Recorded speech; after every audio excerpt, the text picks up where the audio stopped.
If you're not feeling it, be honest. I'm dashing in the coupe and going Sonic speed. I gave you my all, tell me what else you need. I'm not ready for your love, but feel you rushing me. And my cup is running low, need you to fill it, please. I remember all those times it was a simple thing. Now I'm here all alone, reminiscing about what we could've been, I'm on the road, drinking, driving, swerving, I won't crash out. Got 12 on my ass down, still would chase the bag down. Hit the throttle, spaz out. These niggas crashing out, they living but they lashing out. Ain't chasing paper now. Whoa, I can't crash out. I remember I was broke, I'm getting cash now. These lame-ass niggas talking shit don't make me lash out. Shit don't make me lash out. Ballin' like I'm Jordan, make it switch. Every time I talk, I'm making hits. Drippin' daily, I feel like the shit. Yeah, I'm going, I can't reminisce. If you're not feeling it, be honest. I'm dashing in the coupe and going Sonic speed. I gave you my all, tell me what else you need. I'm not ready for your love, but feel you rushing me. And my cup is running low, need you to fill it, please. I remember all those times it was a simple thing. Now I'm here all alone, reminiscing about what we could've been, If you're not feeling it, be honest. Dashing in the coupe and going Sonic speed. I gave you my all, tell me what else you need. I'm not ready for your love, but feel you rushing me.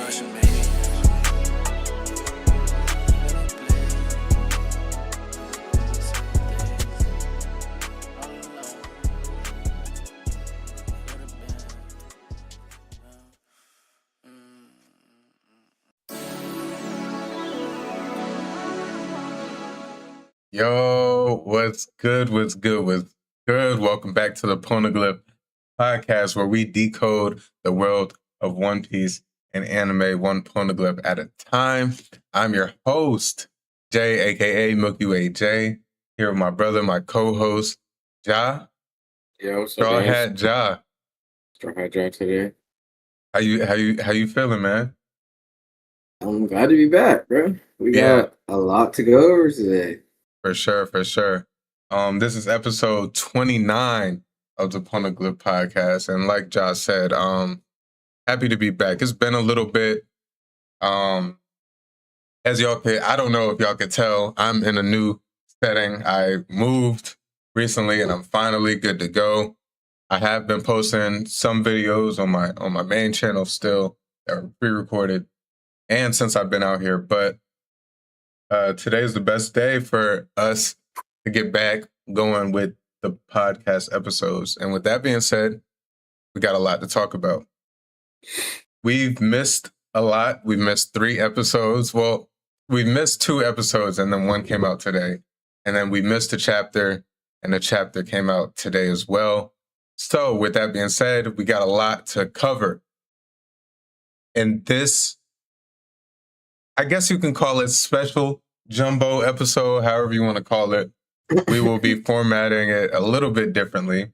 But we will be breaking down episode 1166, 1167, and 1168. And with that being said, we have 9 topics in our Anime World News segment that we will be breaking down. So we're going to split them up into 3 episode to keep the conversation going, so we're not just dead sitting here watching the animated episodes. And it gives people chances, like if they've already seen the episode and they want to skip through it and just hear our thoughts at the end, it gives them like time to kind of skip through and have separate breaks. So I think it just makes it for a little bit of a smoother episode for us all if we do it that way. And yeah, excited. We'll be here having a good time, talking One Piece, talking anime, and really catching up for the past few weeks. Hopefully we don't really have this big of a gap anymore. We do have DreamCon coming up. Hopefully we get to see some of y'all at DreamCon and meet some new people and put people onto this platform at DreamCon. And Ja, this is this is new to you. I've kind of been thinking about this the past couple weeks since we've been off, but I've been thinking about if we're at DreamCon, potentially doing some recruiting for our podcast, and not anything like full time, but like a special guest that's well versed, caught up like us, and still in the content space, to where it would just be a good fit, and to add a little bit of diversity into our channel. Obviously, we have Snow, and if any third spot is going to be reserved for anybody, it will be Snow when the time is right. But he has a long way to go to catch up. And I do think having a third person will just add a different layer. I've always enjoyed those episodes where Snow has been involved and stuff. And if we can find someone who's caught up on the manga, who's reading every week, and who would be available here and there, doesn't have to be every episode, but just here and there to make an appearance, talk One Piece, give a different perspective. Obviously, we're going to be doing a lot of promoting at DreamCon. So if we stumble across someone who we're really clicking with, we'll see. We'll see, though. We'll see. It just crossed my mind, and I thought this would be a good place to present that. But yeah, we have a lot to talk about today. I'm very, very excited to be back. And if y'all are here with us live, if y'all are watching the VOD on YouTube, make sure y'all smash that like button.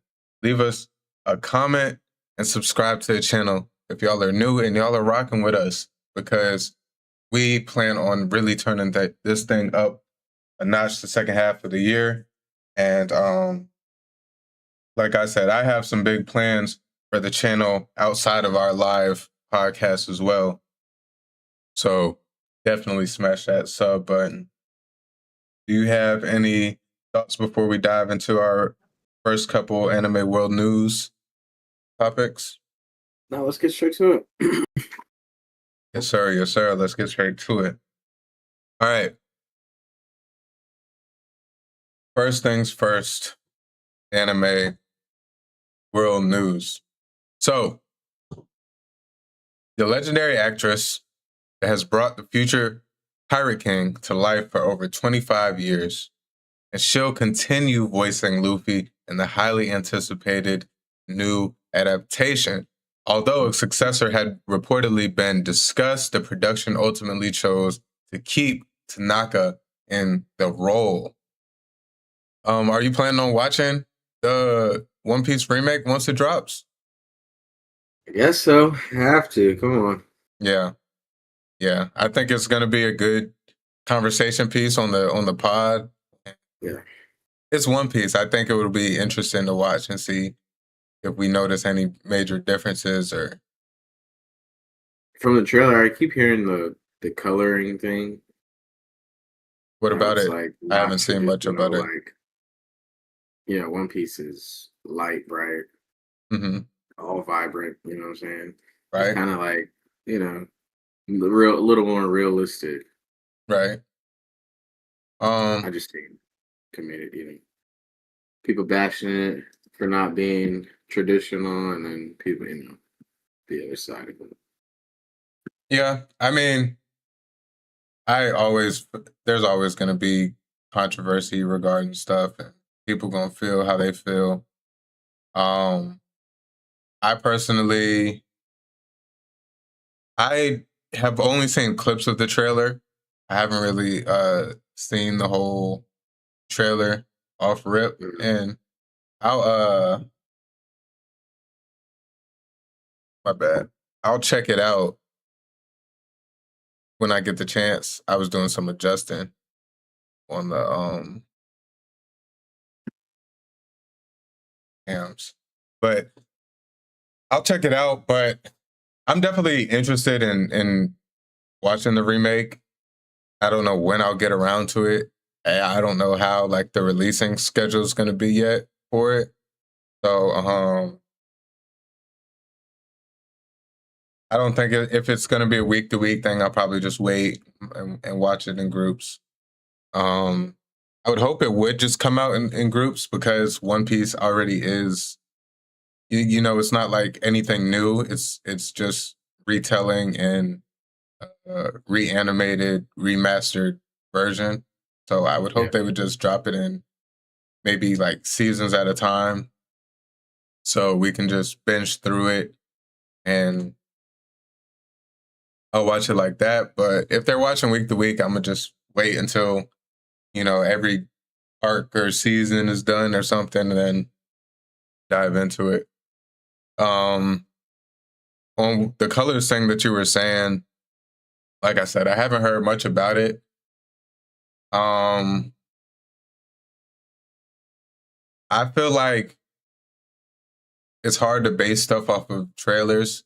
Sometimes trailers are very specific in like a theme that doesn't kind of represent what we get as a whole for certain shows and stuff. So maybe, you know, the tone of the trailer may have had like a darker tone to the colors that was like catching people's eyes, but maybe like the vast majority of scenes are still vibrant and still have the colors splashed like we expect. Maybe they're just taking the more modern animation approach. There's not, you know. David. You said what? They Vinland Saga that bit. Really? I mean, that's not always terrible because sometimes on those scenes where it is very colorful, it makes it pop even so much more because it stands out a lot more. And that could be the approach they're taking intentionally. I don't know. I haven't really seen much, but I'll look more into it closer to when, you know, it's going to be released and stuff. We've been hearing about this remake for so long now that I'm just kind of ready to see, you know, episodes released. And then that will be kind of like my final verdict on how I feel, if I want to watch the whole thing, and whatnot. Surely. Yeah. But exciting to hear that Luffy's still going to be Luffy. I think that'll make things a lot better for us as fans to still hear that classic Luffy voice and just not have to adjust our ears to hearing someone else. Because we do know she's came out before in the past and talked about not her health, like her worrying about her health, but she just wants to, she's stated multiple times that she really wants to be able to make it through the ending of One Piece. As she's seen stuff with, you know, some of the people of Dragon Ball and whatnot. So, yeah, exciting that she can keep the voice alive. Hope doesn't put any strain on her. Yeah. So. Yeah, and hopefully they cut her that check for real that she deserved, because they sure as hell bringing so much money in. I mean, at this point, anything outside of manga and anime, One Piece that comes out is a cash grab. I can't lie, but as a consumer, I'm enjoying every bit of it, and they taking my money in whatever facet they can. But nonetheless, we can't deny that it's not a cash grab. And yeah, it is what it is. That's One Piece. Yeah. Hey, at the end of the day, I'm enjoying it. Don't think it's a complaint from me, but I see what I see. I mean, I feel like that about a lot of franchises. Star Wars. I'm wearing Star Wars right now. I feel like a lot of stuff they do is cash grabs because I don't feel like there's not everything, but in some of the stuff they put out, Star Wars, and certain anime franchises, some of the stuff they put out is BS. but they're just slapping, the OG names and families and whatever thing they like to do. The only people that's knocking it out the park every time is Game of Thrones. Because they fumble the ending of Game of Thrones. Every spinoff series they've had so far has been perfect. New episode of House of Dragons tonight. Oh man, God, I forgot. The way they ended it. I don't want to spoil. It's still fresh. People are waiting until all of it comes out. So we're not going to talk too much about it. But he was tweaking. Bro, I didn't expect all that. It got to a point where I seen it coming, but like off rip, no, I didn't. I'm not going to sit here and be like, yeah, I expected it. But it got to a point in the episode where I was like, it's not looking too hot. But that's all I'm going to say. What I was saying is a lot of these franchises, they do spinoffs, and I could kind of tell that it's cash grabs. Sometimes it's not always the best. Sometimes it's not always what the fans want or ask for, but they just do it, and it does its little numbers, makes its money, and then it's kind of forgotten about. So I hope this remake is not one of those. I hope it's actually worth the while as fans, and hopefully it actually does fulfill its goal in bringing in new people that complain about the pacing and whatnot. And it's like, us real fans, we complain about the pacing too, but we enjoy the show so much that we can put up with it, man. That's the only bad thing. All right, let's get into our second point. This one was interesting to me. A little bit long-winded, so bear with me. DC's most iconic villain is coming to manga. Machibura Joker, meaning Joker walking around town, has been announced for Kafansha's morning magazine, with serialization beginning on July 2nd. The story begins with Gotham's most notorious villain growing fed up with life in America, citing successive price hikes and deciding to search for a new base of operations in Japan. But before settling anywhere, the Joker sets out to simply wander the streets of Japan and take in the country. Yo, Joker in Japan. Yeah, that's kind of different. Yeah, for sure. Nothing that I could have expected. We've been seeing a lot more ties of like Batman specifically, but DC as a whole, tying in with anime a lot and just the anime community. We see a lot of shout outs here and there from communities back and forth. And now we are getting I don't know what you would call it, some sort of like canon manga event with the Joker in Japan. So I'm really interested to see what will take place. I mean, he's looking for a new base of operations. So what? I mean, is Batman gonna come to Japan too? His goons gonna know martial arts now. That would be crazy. The casual Joker lackey being like a former Yakuza member. Bro. They snapping right now. I can't lie. Yeah. It's interesting. Hopefully my hope is just that it's not too corny that they're trying too hard to combine the American and Japanese. Like, I want it to just be something, an interesting villain story. Like, DC Joker is written so well on multiple different layers, and we know like the power of manga and how good some of these manga stories are. So I really hope it's a good blend, nothing that seems force fed to us. But I'm excited. I'm gonna try and give it a read. I'll find out where it's being released, and I may check it out on my free time. Oh yeah. All right. Last point before we get into our first episode of the day. So, after 10 years, the Bleach manga is finally returning. According to multiple leaks, Bleach's highly anticipated Hell arc is reportedly being prepared for serialization in weekly Shonen Jump. Nothing has been officially confirmed yet, but if these reports are true, Bleach could be making one of the biggest comebacks in recent memory. Keep it coming.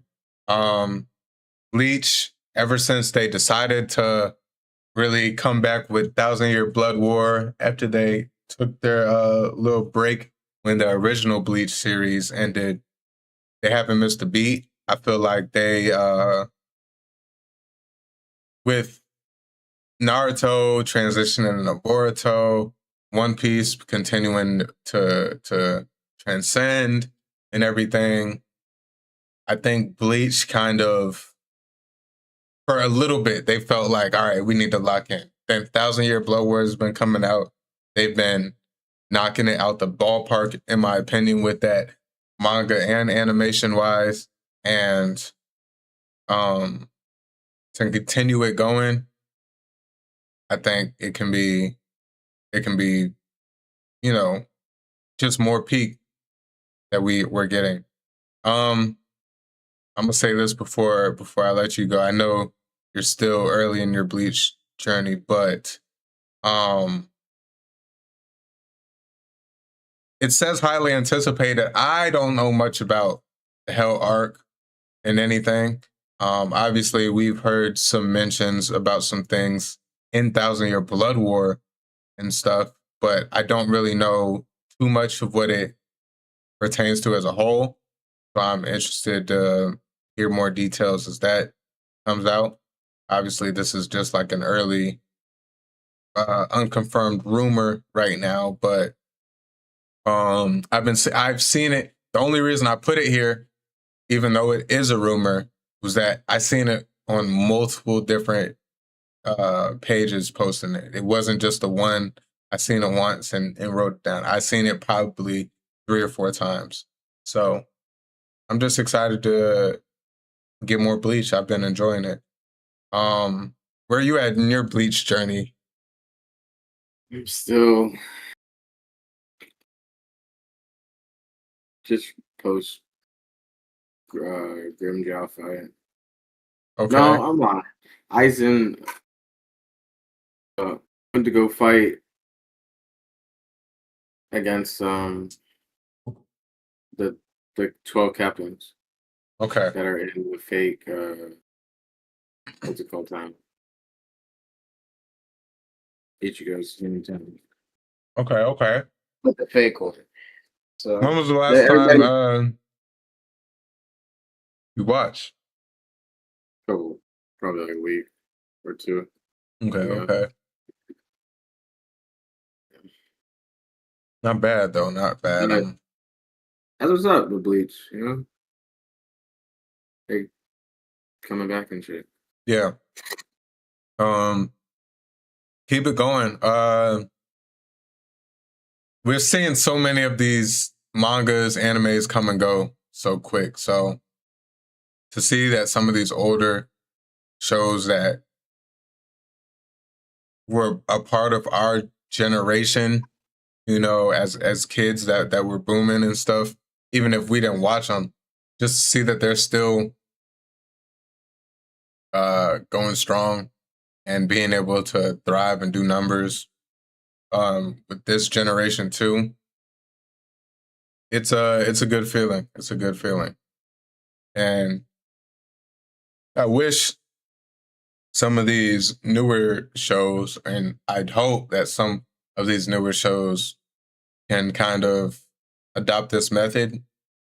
Even, it doesn't have to be, because none of these Bleach arcs are spin-offs, but they're different, or they don't even really take place in different times. But the way they're structuring it, it just feels like a breath of fresh air every time we get it. And I feel like if some of these franchises can kind of adopt this to where it doesn't have to follow necessarily the main characters every single time. I'll talk about another anime later in the anime world news. But even if we're still just getting it done the right way, that's not like a force feed like Boruto. I think that was a shot. I just took a shot, but hey, it happens. Yeah. I think some of these franchises will be appreciated a little bit more, like with longevity. All right, yeah, that was our first three. So, did you have any final thoughts on the? Yeah, you just got to fully catch up. You got to experience the new. Is that supposed to be tagged on to the Blood War, or is that like? I mean, I'm sure it's supposed to take place. I haven't fully read the manga, and the final part of Blood War comes out this year. So I don't know how it ends, but I assume it's supposed to be some sort of continuation, just like 1,000-Year Blood War takes place sometime. Like, don't quote me, but I think it's just a few years or something after Bleach ends, where 1,000-Year Blood War takes place, and I think maybe this could be the same thing. But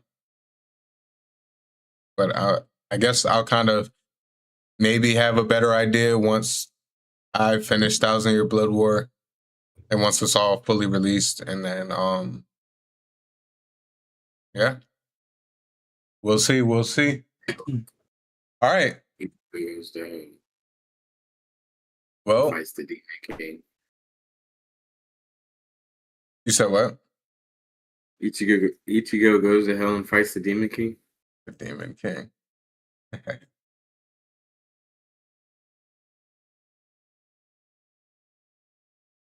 Just adjusting this real quick. All right.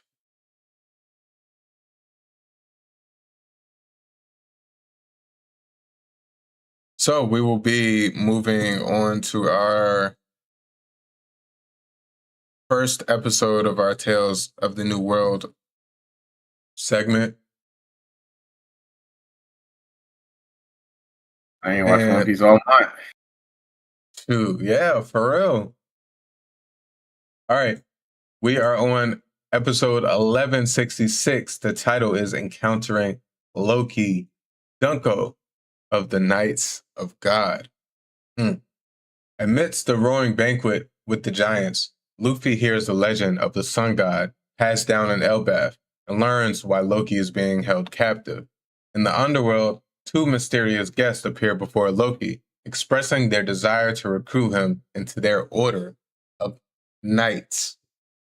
Ooh-wee! We are in for a treat from here on out. If you know, you know. I'm sure most of y'all have already seen these past episodes that we missed. And if not, this is all new for all of us. This is on screen now? On screen. God.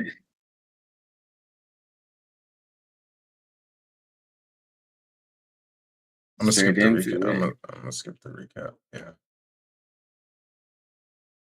Let's get to it.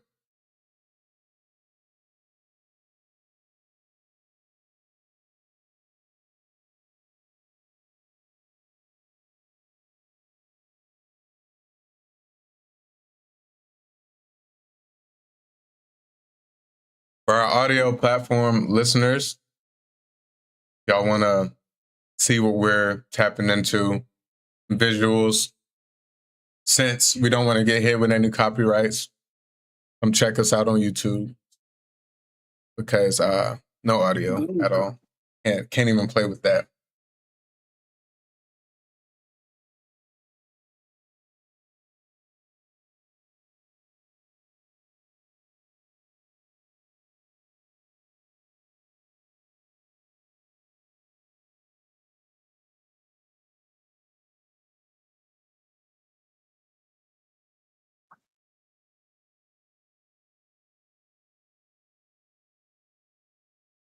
Arigato.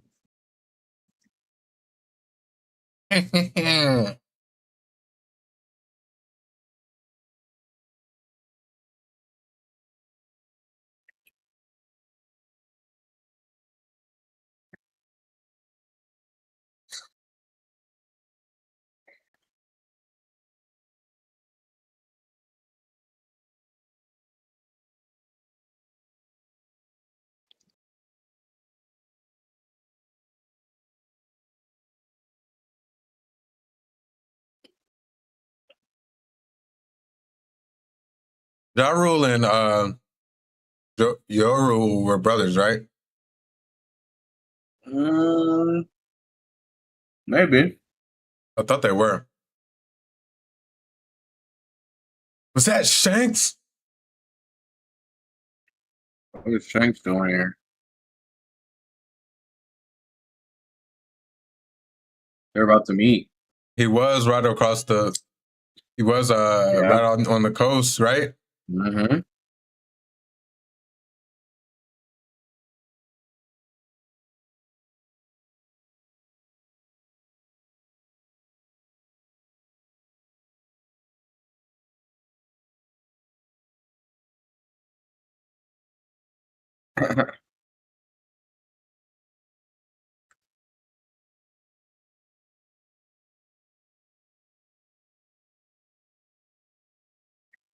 Imagine a giant in Fishman Island, like just visiting.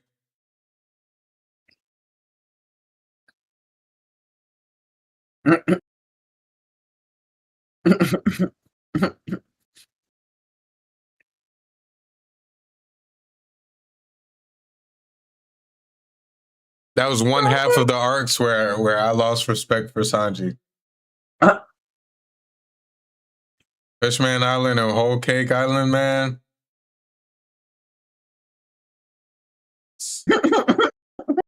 Sanji had a bad look both times, man. Dressrosa. Dressrosa. He was being a dumbass in Dressrosa.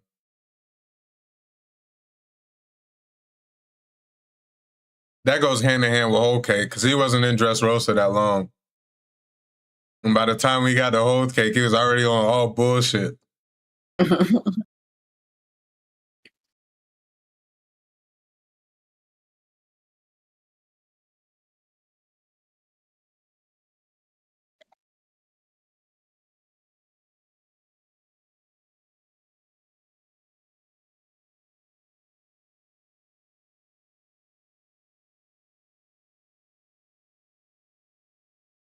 Yo.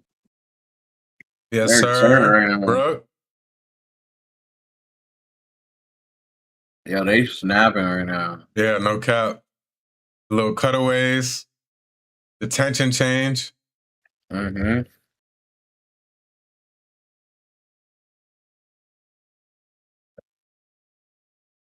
Yeah, just creep out.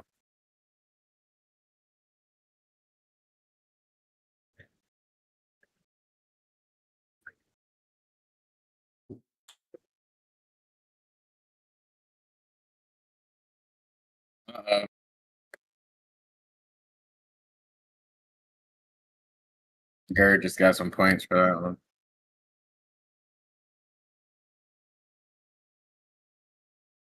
I love this show.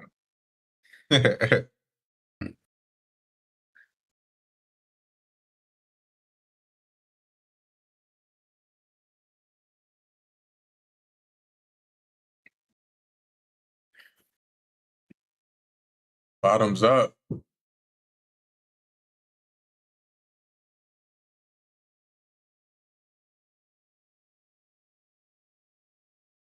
Damn.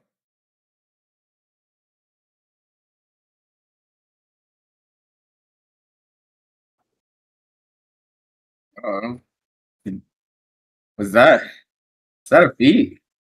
Bounty scaling? Yeah.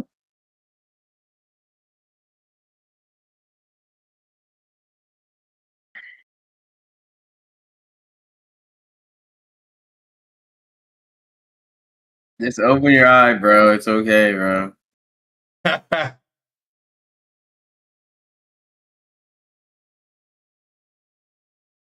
If he opens his other eye by the end of the series, I'm gonna be so pissed. Be like, bro, you was on the brink of death so many times. You had to keep that bit closed.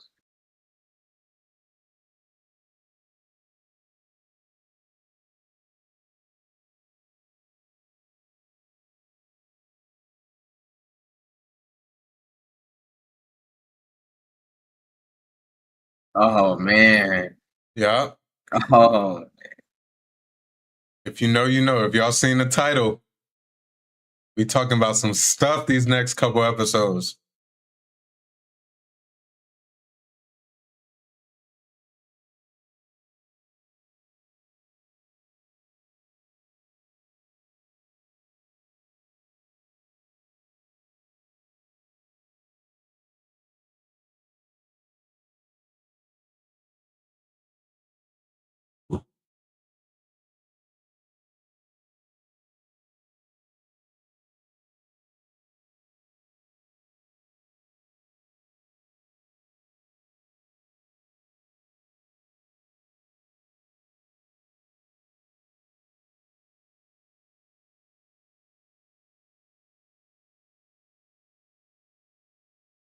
Bro.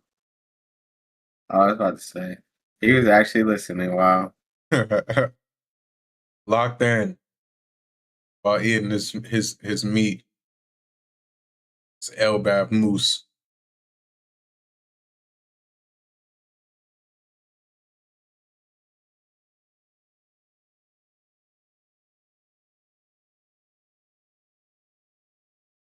Wow, he's interacting. What the fuck?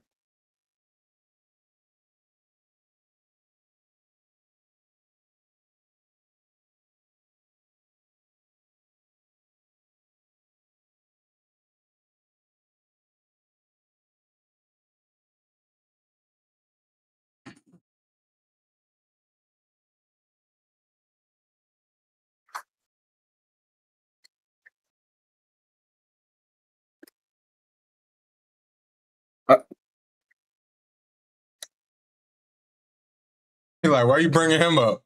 Yeah. His face changed so quick.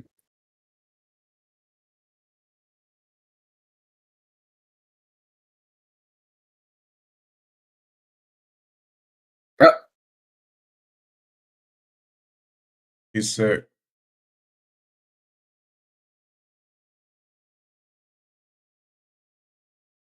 oh my god.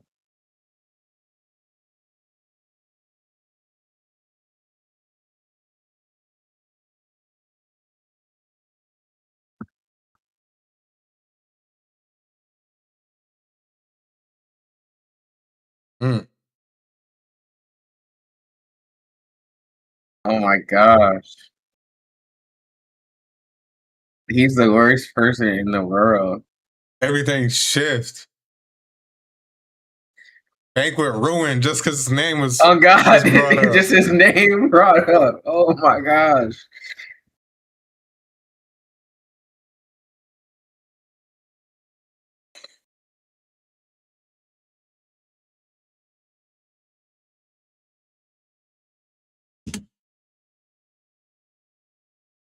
Their description of him right then reminded me a lot of Kid Naruto. I like they just like hated him. He would prank them and stuff. And That's a good parallel. hell no. Hell no. They ruined the banquet as they brought his name up.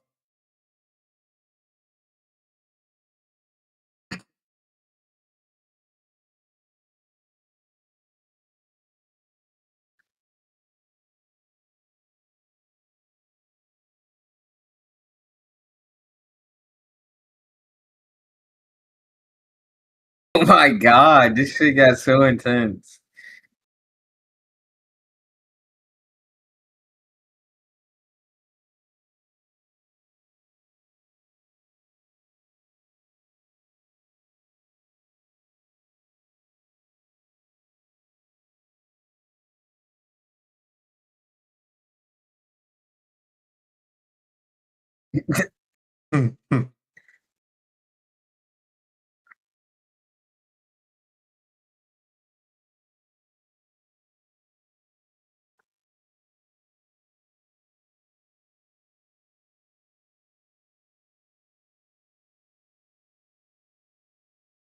This man Oh, blushing. no. I never thought about it. What? Is Shanks missing?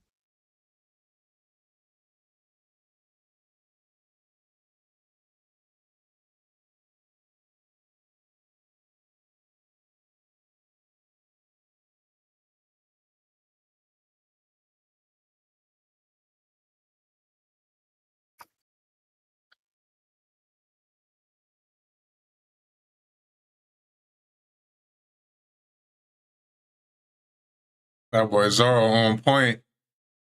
Yes, sir.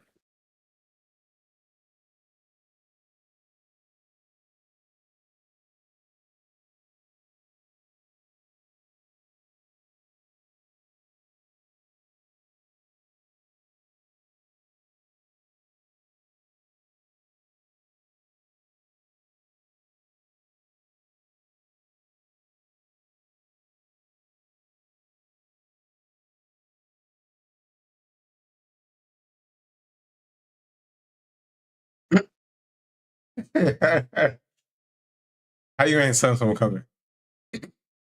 Mm-hmm.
Yay.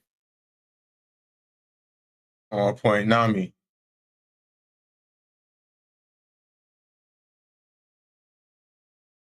Oh my god. What? I'm putting shit together in my head. I can't believe this. It's all coming together. Nah, for real. Oh, what we're gonna see soon? Yeah. Mm-hmm. Gotta get the key somehow. Yes, sir. Yeah. Oh, I haven't seen anything either online. That's crazy. I haven't really seen much either.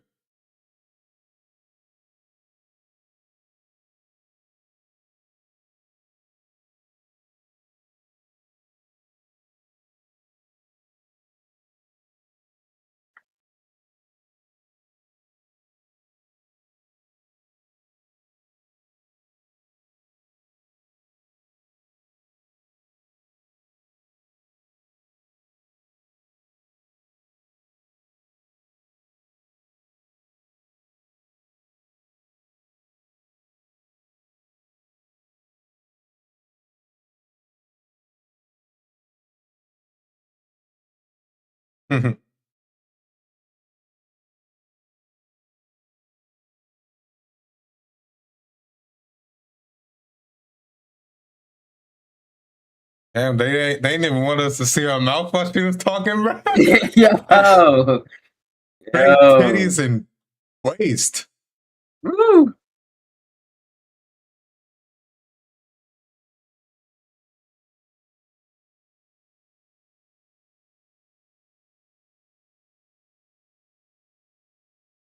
Yeah, speed it up.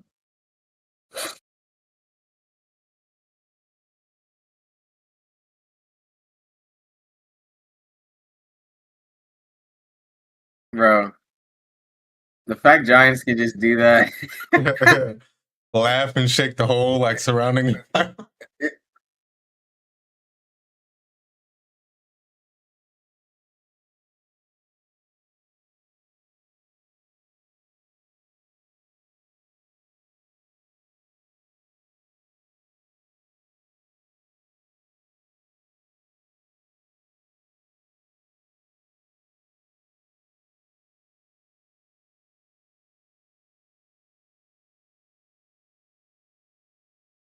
Oh snap!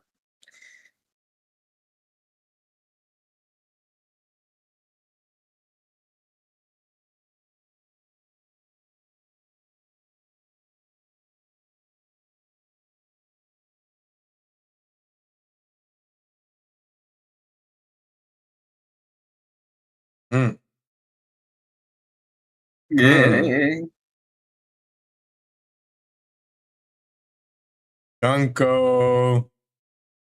Oh my god.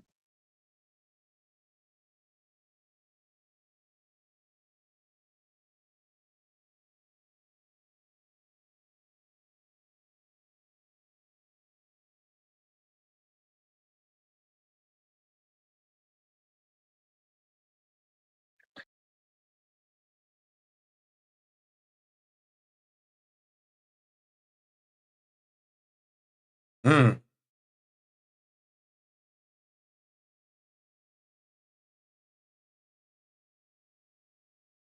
Okay,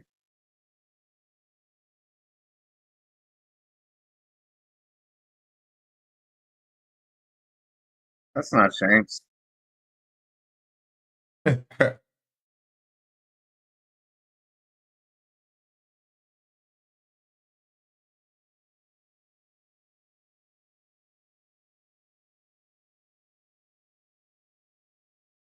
Damn.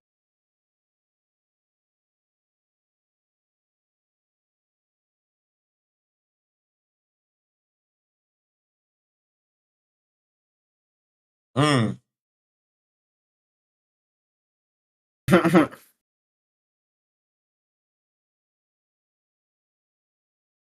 Yeah.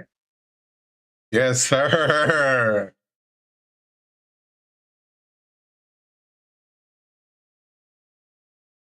Sheesh. Dang. They snapping, man. They snapping. Give me your thoughts. 1166. I'm blown away, bro. Yeah. We're here, bro. Um, Anime onlys. I know y'all are just shook up right now. A lot more to come. Um, you want to throw ratings out now or what? Yeah, give me your rating on that one. Addy, you know. Okay, Admiral. Yonko. Yanko. Yeah, that's we've been wanting to see this for a while. We a lot of things we needed to see are coming to life. Yeah. So I'm not gonna say too much, but Conversations are we'll being talk about it had. later. Yeah. Whoever picked up for the sounds is going crazy. Bro. The music shifts, some of the sound effects are just really good right now. Some of these transitions, little scenes where they're flipping, where they were flipping back and forth between Gunko and said other walking through the underworld, and everybody enjoying themselves at the banquet. Yeah, it's all coming along well. We're in for some goodness, anime onlys. And I'm gonna go. I'm kind of on the thin line between Admiral and Yonko. Um, I would say this is a a top tier episode though. These colors are good. I'm liking what they're doing. That scene with Loki, right there at the end with his eyes glowing. Oh, that was clean. And Unco's little kind of handout scene with the big spiraling arrows going around. Yeah, it's good to see her ability live. Yeah, it's clean. I'm excited. Definitely a good episode. Do you have any final thoughts on 1166? Nah, I'm just. We're here. Yeah, we're here. Exactly. Excited to keep this thing rolling. All right. Well, let's dive into our next 3 anime world news topics. All right. The announcement of Classroom of the Elite Season 5 has fans hyped because this series has built a reputation for mind games, manipulation, and characters who are always 3 steps ahead. I almost forgot to say his name. I haven't seen. Whoa, Aya Nakoji.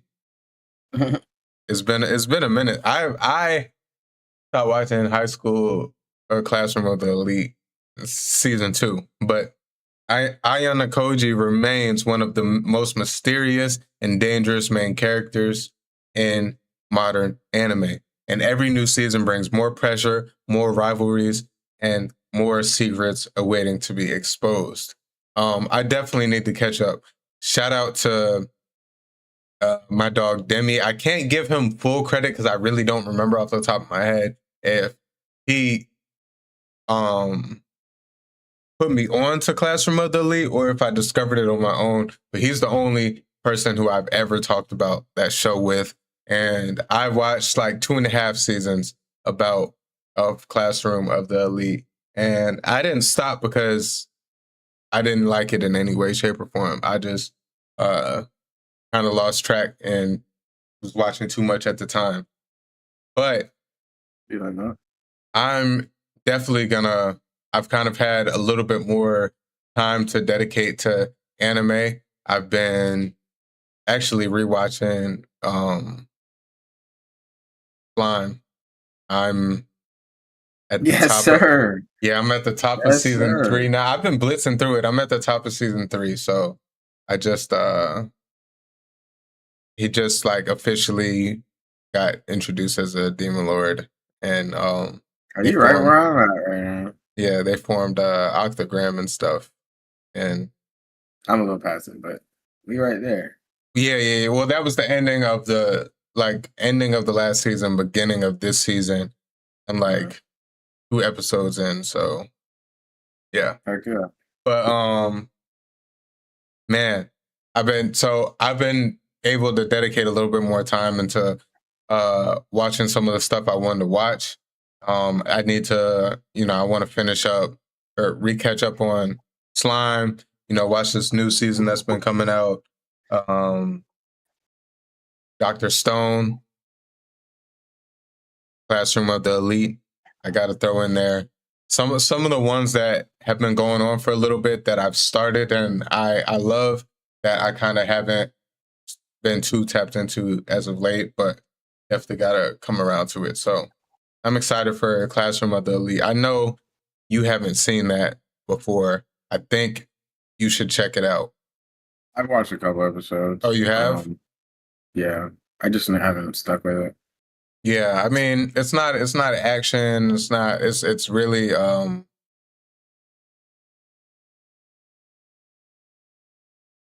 I want to call it Death Note-y just because of like the plot twist and the outsmarting and the that kind of vibe, but it's not like people are just dying left and right.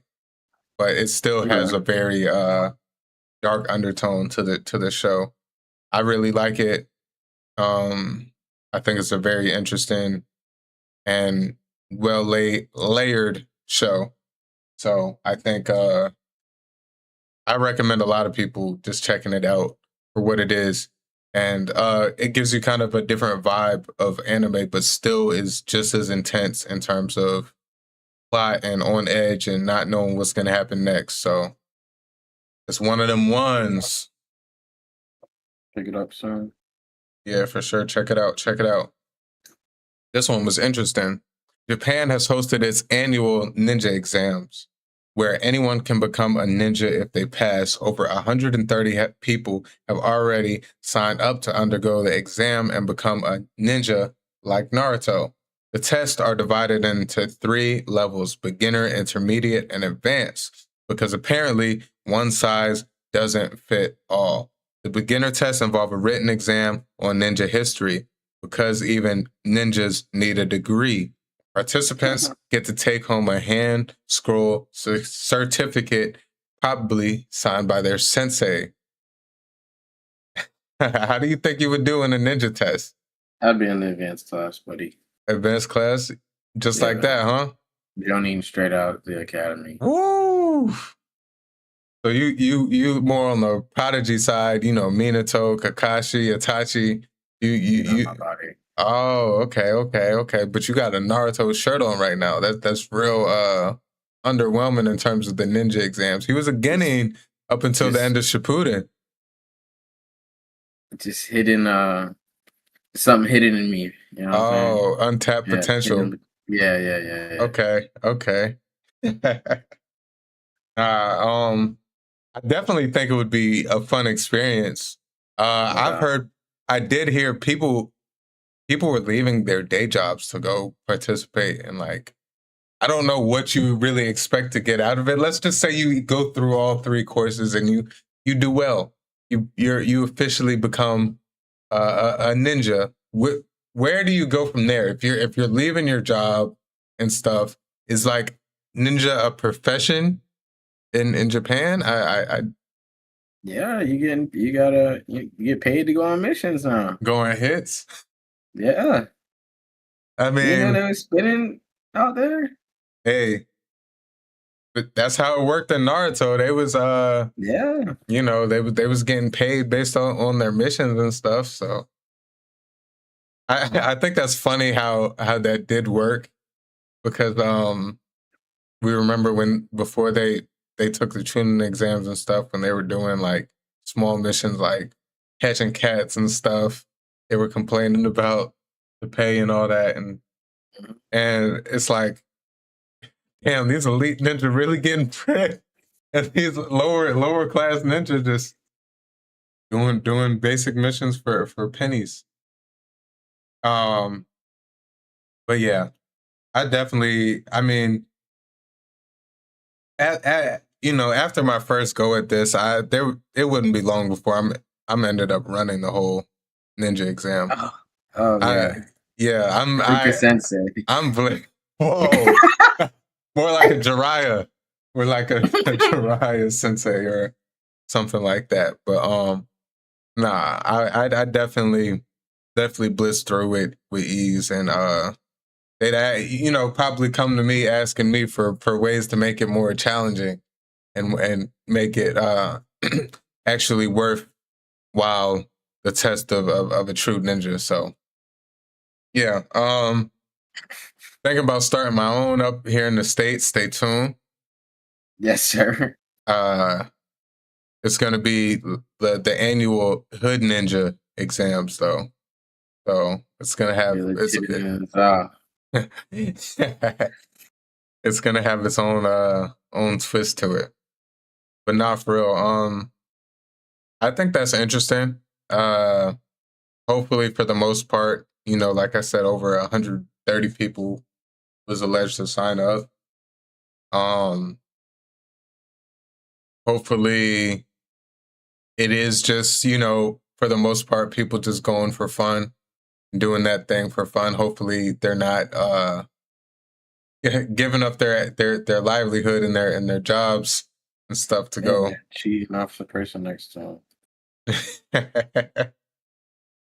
But yeah, that would be interesting to participate in. Maybe if I end up in Japan one time when one of these things is going on, you may see me on it. Y'all may see my highlights. My ninja exam highlights. All right. Walking you out the academy. Carrying me, telling me how I'm the great, like they did Naruto after he saved the leash. That's how they're gonna be carrying me. Cyberpunk Edge Runners 2 officially announced for fall 2026. The series writer shared several details behind the scenes. Number 1, David Martinez will not return. He says it won't happen. It's a legacy. Number 2, they had routes where David would have had even worse endings than the one where he died. One unused ending would have kept David alive, but at a horrifying cost. He says Arasaka would have got him, and he would have ended up fighting corporate wars as a robot in Africa or South America. I did see that the community as a whole, I know you haven't tapped into Cyberpunk Edge Runners. I think you should. I think it's 24, maybe 12 to 24 episodes. It's a Netflix anime, but the season 1 is so good. It's a complete story. Season 1, this Cyberpunk Edge Runners 2 will be completely different. It's going to be new cast. I've heard from early like teasers and stuff that the community has received the new cast very well. And I think it fits the world of Cyberpunk so well that they're not sticking to the main cast, because the world is so vast and there's so much depth to the Cyberpunk world that you can do a whole different set of people and it still be great, just as good. Everyone still have their own story. David's story was so whole and complete from the beginning of the season to the end that I feel like if they did anything revolving around that, it just wouldn't hit the same. If they do a little cameo, something like to remember him by, just like they did in the game. They have the bar, and they have I believe they have his jacket in the bar. It's either framed or sitting on a stool. I can't remember off the top of my head. I seen it a couple of years ago. And they also have his I forget what you call it, but his Sandevastine, his I forget what they're called in Cyberpunk, but the Sandevastine, his thing he was using in the show, and they have that in the game. So if they did stuff like that to, give us little flashbacks or little memorabilia from the original Cyberpunk Edge Runners, cool. But a new story, new characters, maybe even takes place in a different, year or something, it would all be good. I'm excited for it. Cyberpunk is one of those shows that kind of popped up out of nowhere because of the hype of the game and stuff. I tapped into it and I loved it start to finish. It won Anime of the Year a few years ago when it first came out. I don't know if that was 2022, I want to say, but it won Anime of the Year that year. And Jai, I know how you feel about Netflix produced anime, but out of all of them, this is probably the one where I would always suggest, like, if someone would say, hey, if I just have Netflix, what anime should I watch? If I'm thinking Netflix originals, I'm thinking Cyberpunk. It's really good. For sure. It's dark. They're not afraid to kill people because Cyberpunk is a very dark world. It's underworldy, corrupt, but like the emotions behind it, the connections that you have with some of the characters. For how quick it is that season, they put it together really well. So I think if you haven't out there seen Cyberpunk Edge Runners, go check it out. short. You can watch it in a few sittings, and it'll really be worthwhile. You'll be locked in start to finish.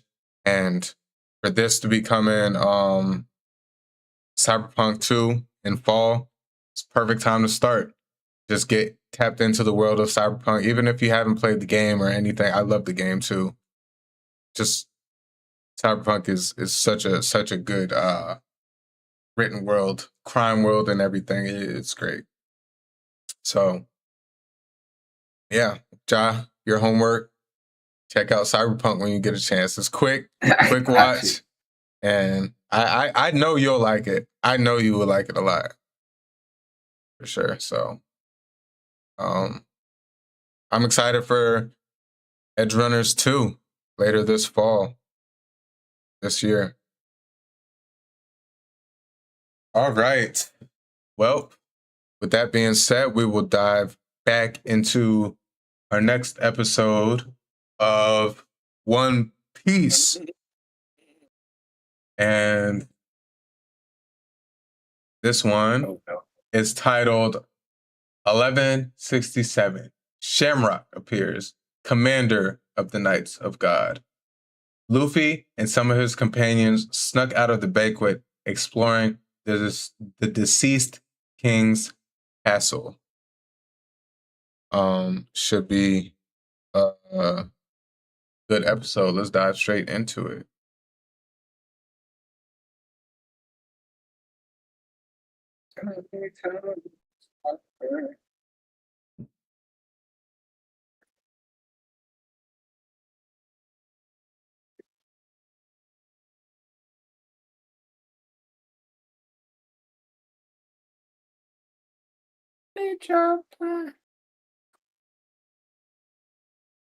Let's get it. Oh my God, who is this guy? Shamrock appears, commander of the Knights of God.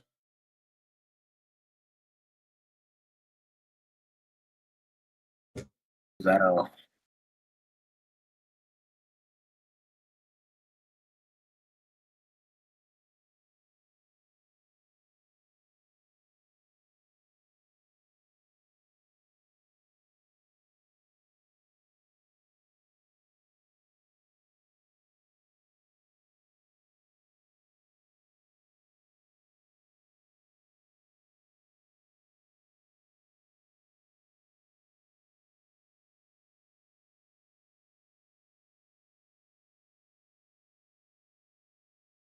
Arigato.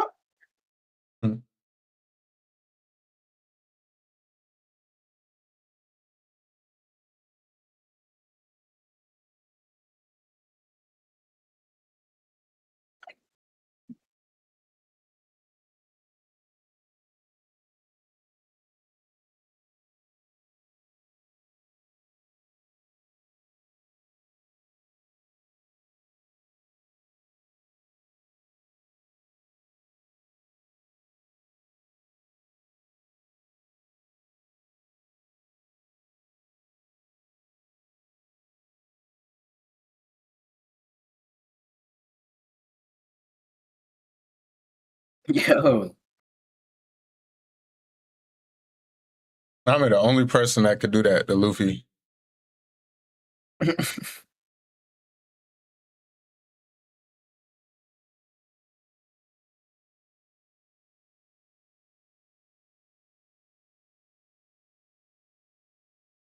Detective Zoro.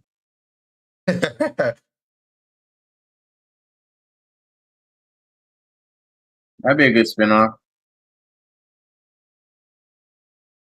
Cash grab.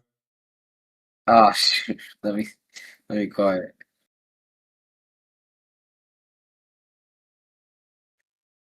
Four fucking shows running at once. Nah, for real. Yo. That man said Detective Zoro. You just thinking of...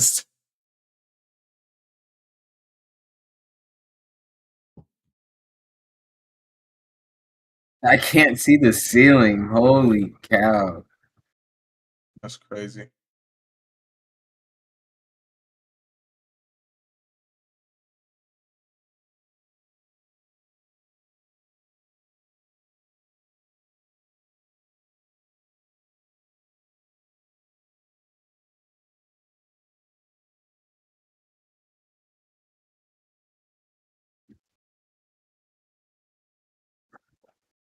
Where's Luffy?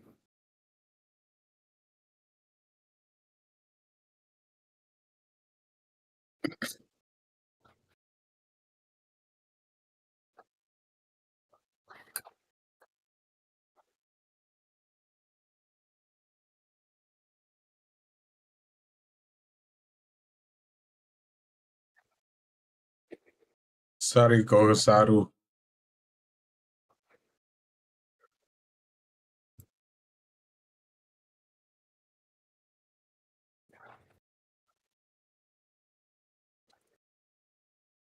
He's pissing me off. Kuroto? Yeah. Of all the people that had to come, sent this guy. Oh, Sam.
Mm.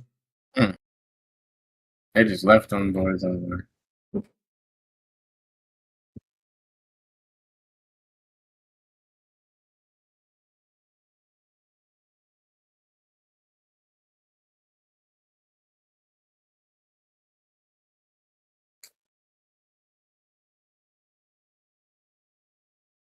Hmm.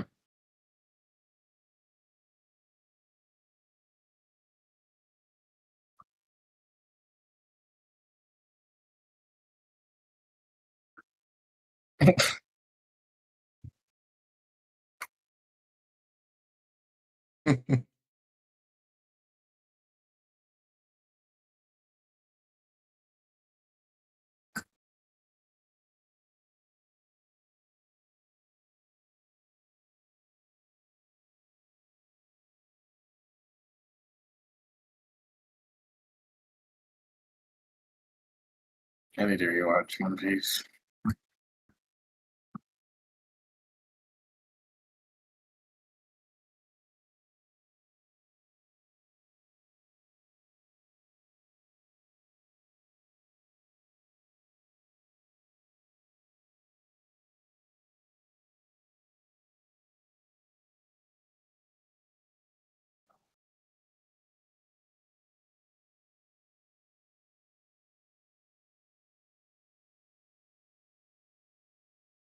There he is. King Harold. Yes, sir.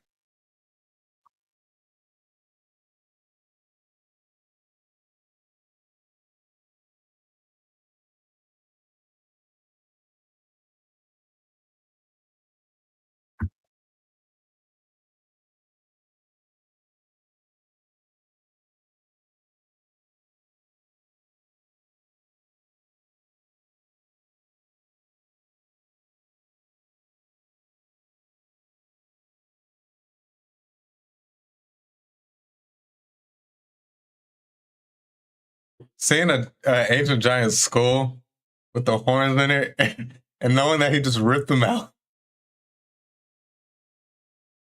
Yo, that's wild.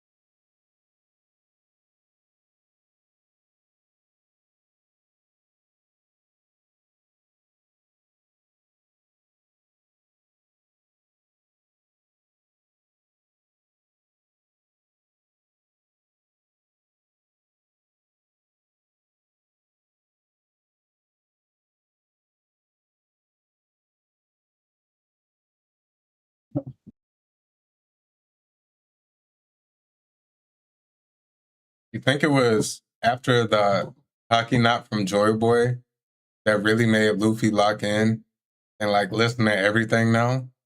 Like I feel like he's there listening to I was gonna say, yeah. every story.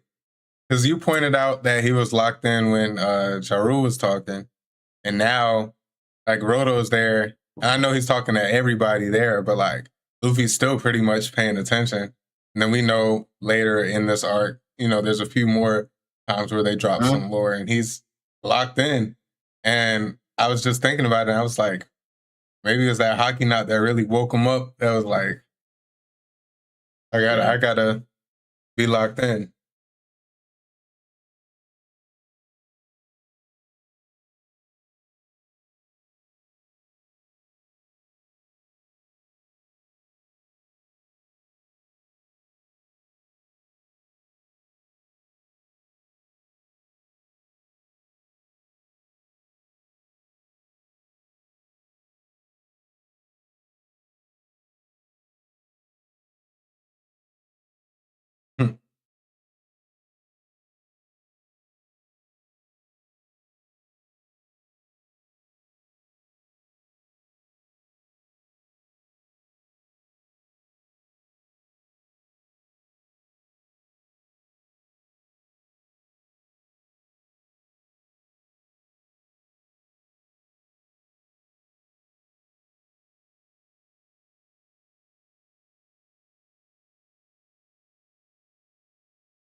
Aww.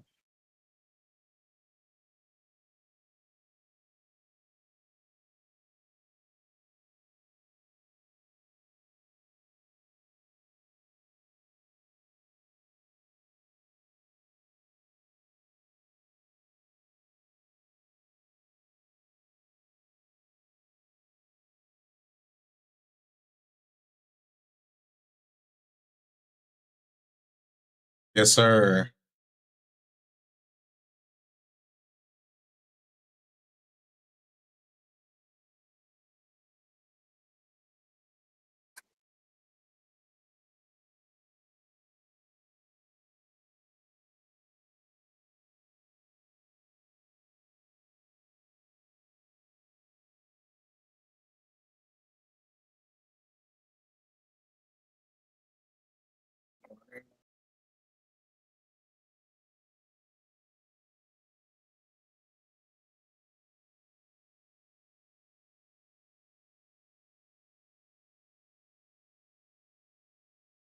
Yes, sir. King of Giants.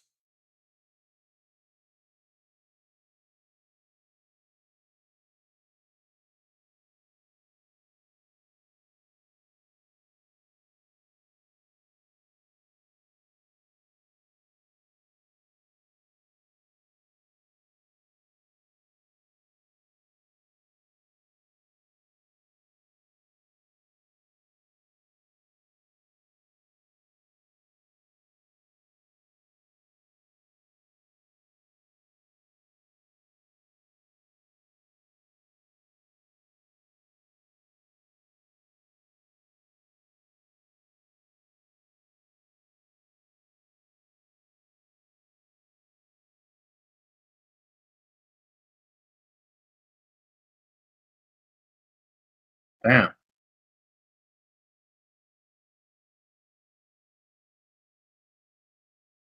Just blitzing, boy. Moving though.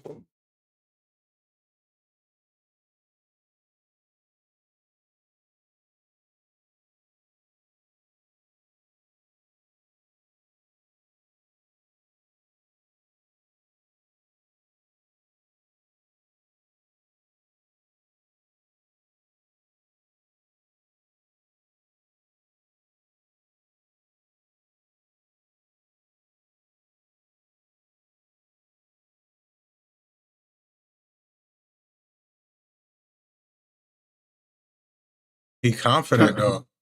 Yeah. Hold on now.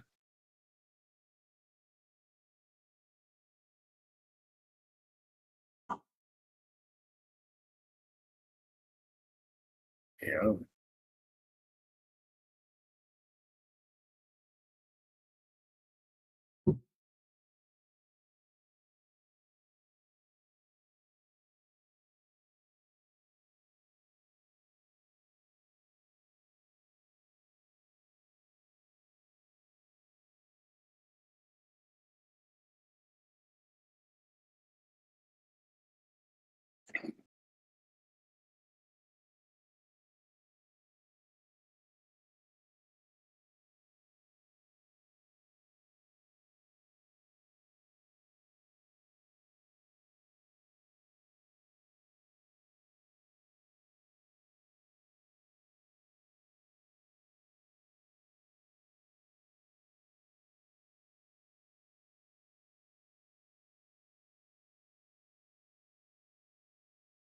Yo.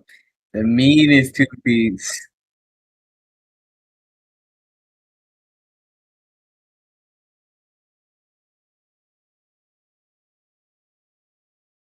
Super still.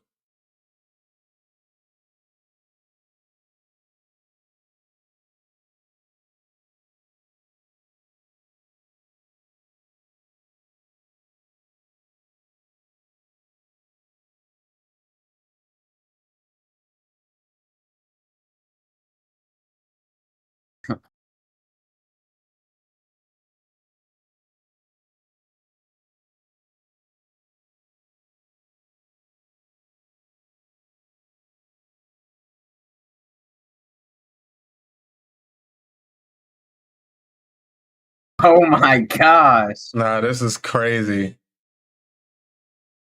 Damn. What we're dealing with here, huh? Man, fight fair, man.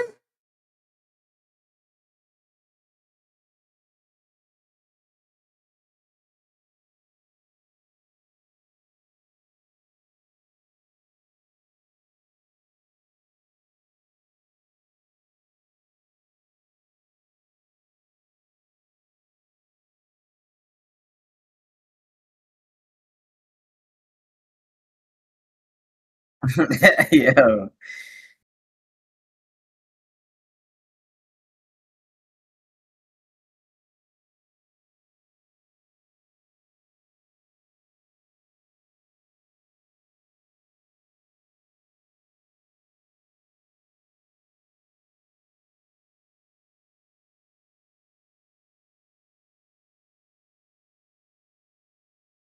I don't know if it's just me, but like, I don't remember this much depth to Gunko like boxing him like this Not right at all. here.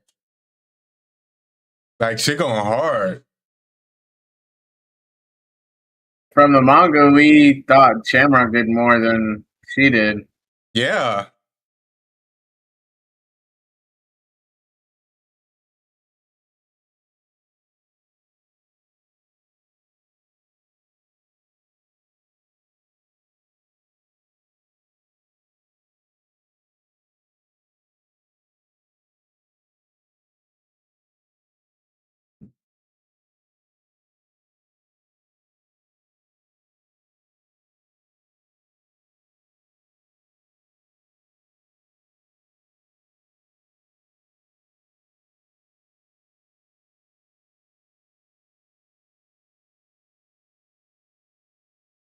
Bro. Holy. Not letting up.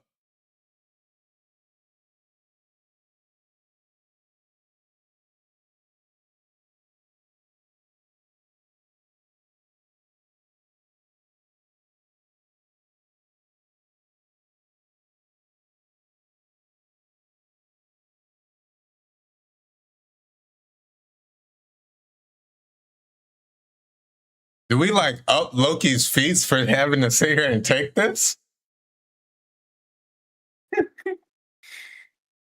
Like she breathing hard from just whooping his ass. Oh,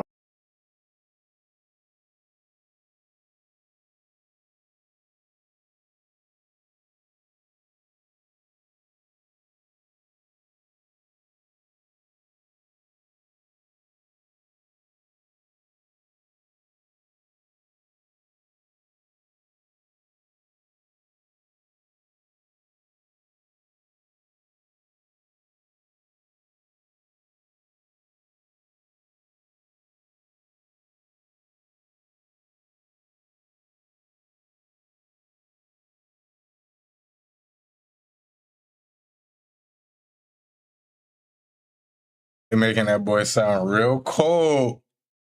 God. Oh my God.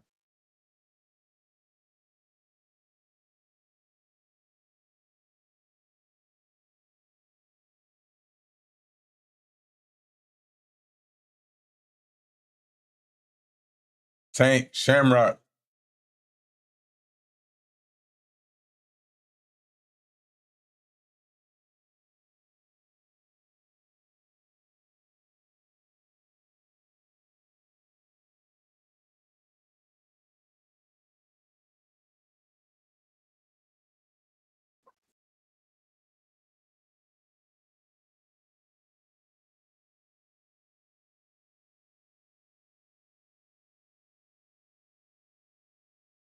She. My boy. Another Yonko? Another Yonko, bro. Think bigger than Shamrock, huh? Yes, sir. Yes, sir. Thoughts, man? Just 10 out of 10 quality as a whole, bro.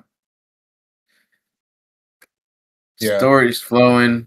It looks beautiful. Sounds great. I mean, what more can we ask for? The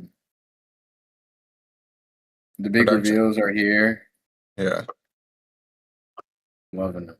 Production has been great. I've been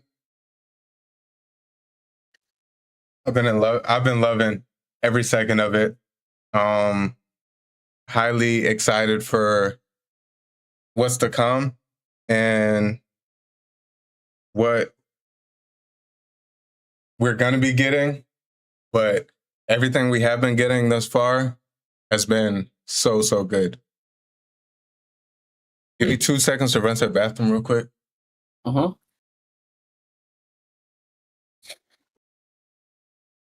There it goes. If you've made it this far, I'd ask you to drop a like, leave a comment, leave a 5-star review on audio platforms. I know it's been a longer episode for you audio listeners, and we're trying to keep you guys all involved. But if you made it this far, I appreciate you guys greatly. Yeah.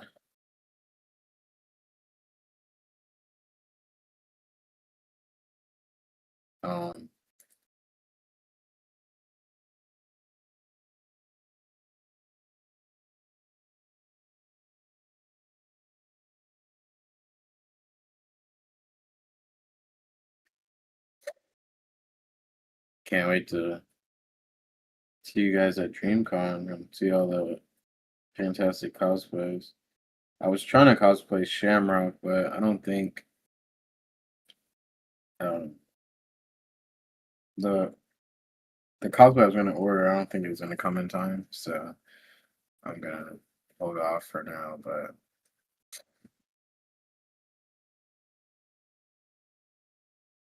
do somebody else.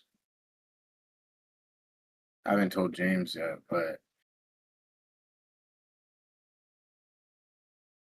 I saw a Kaiju number 8 cosplay that I might do. And some other ones, but last night I saw that Kaiju number 8 and something clicked in my mind. Might do it.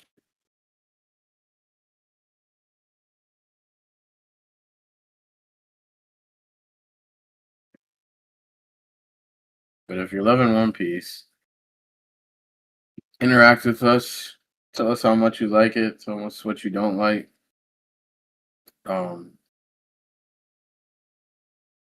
Keep up the interaction.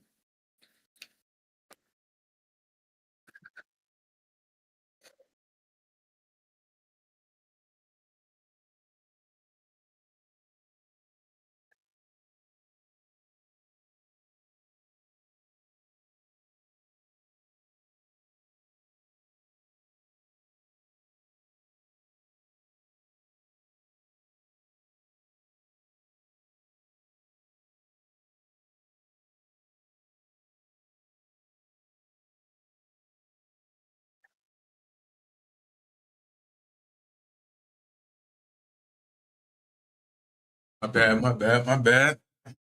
Okay. All right.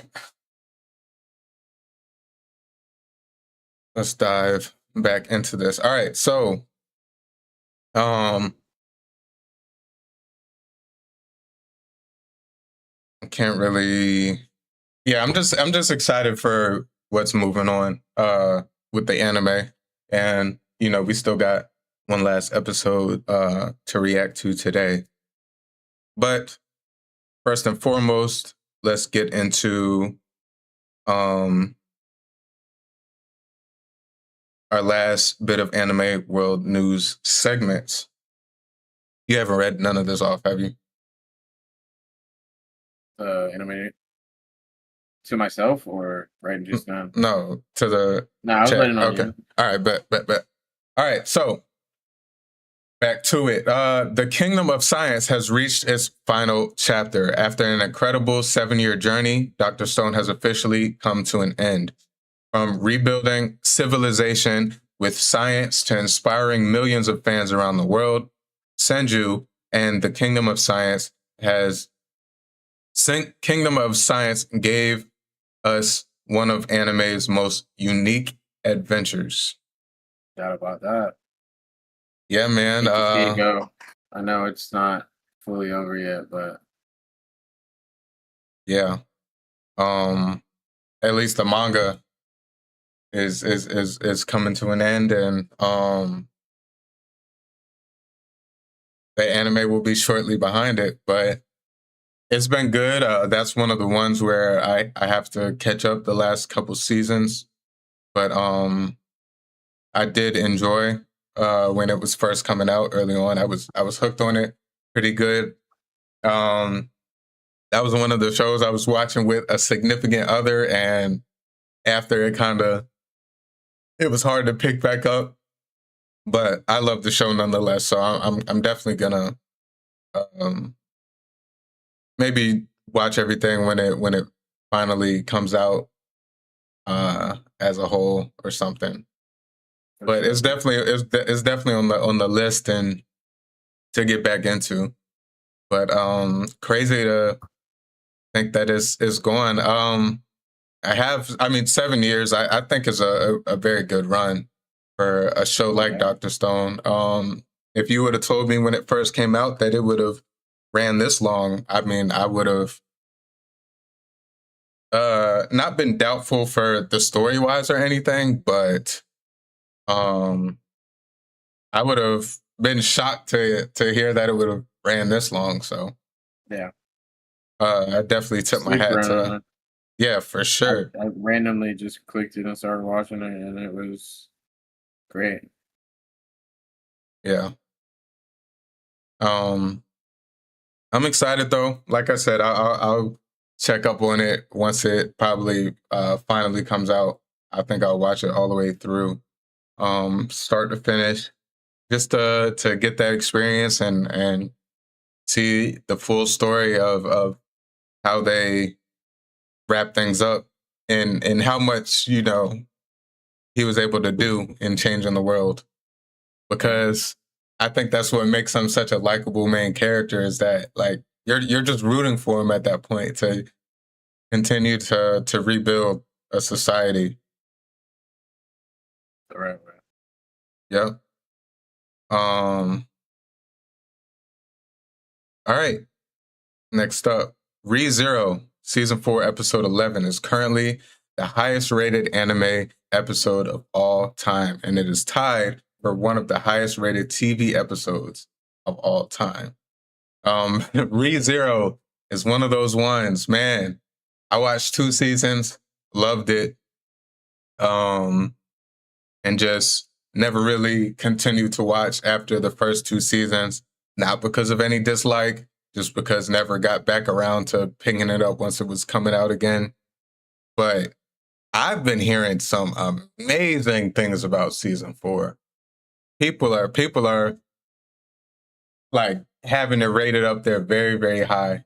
And I gotta tap back in. That's been one of the ones. I think that's probably gonna be after I'm fully back caught up with Slime, that I catch up with Re:Zero, because what I've been hearing about the season 4, it's kind of undeniable, and it's gonna be hard for me to stay away for too long. It's the first 3 seasons were already so good, such a good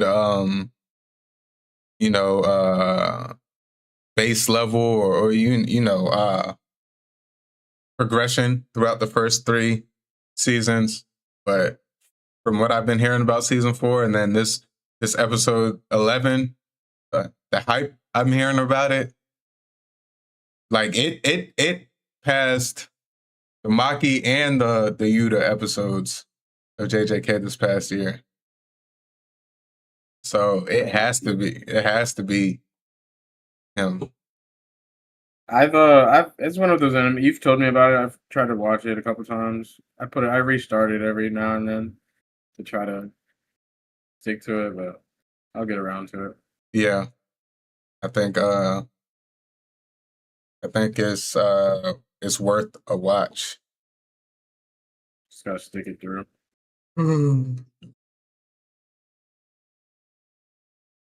Let me see. I mean, it's right up. I feel like it's right up your alley with the type of anime you like, isekai, Yeah. like fantasy world. It's one of them ones for real. Snow really likes Re:Zero. I've heard him bring up Re:Zero a lot.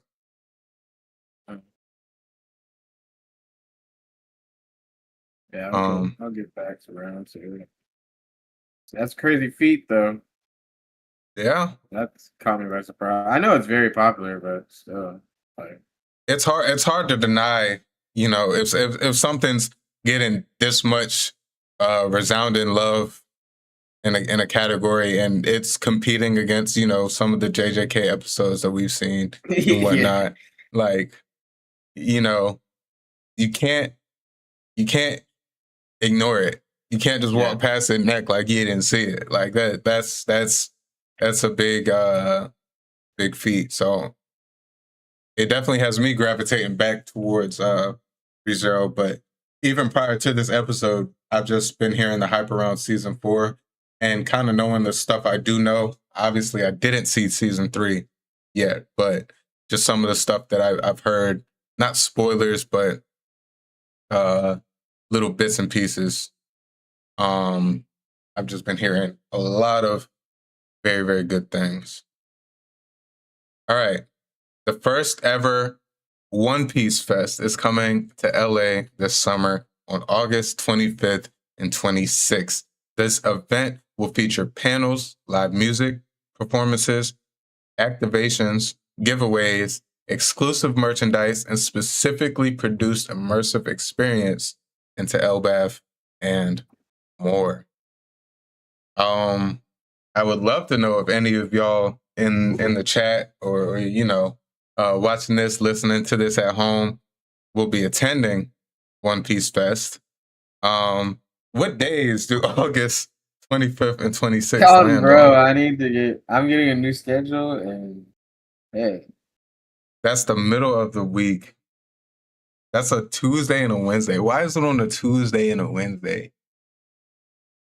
That's so crazy. Dang, my old schedule. I gotta look at my old schedule because I might be off those days. That's crazy. That would be crazy. And then your new schedule, you gotta work. Yeah, that is actually sick. Let me see.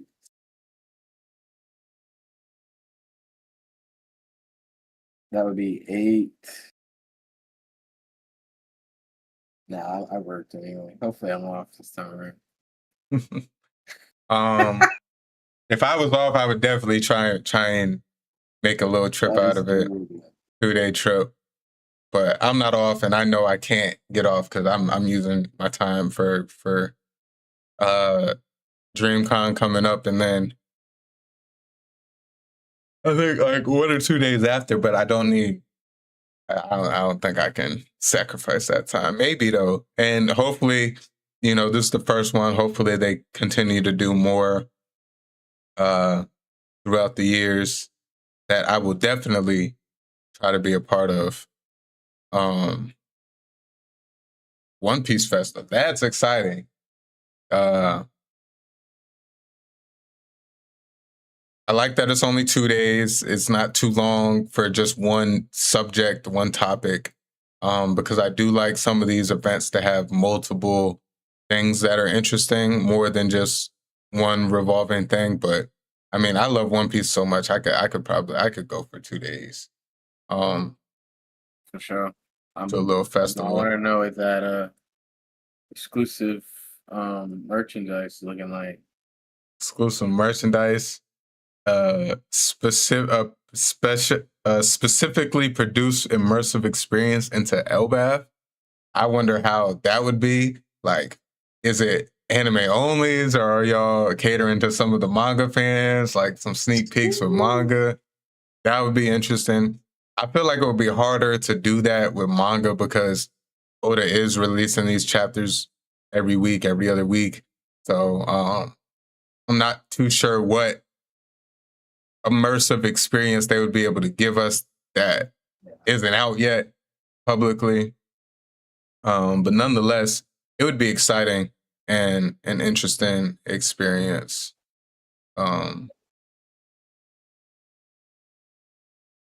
Yeah. That would be pretty cool. I'm excited to see what comes out from that, whether it's maybe some exclusive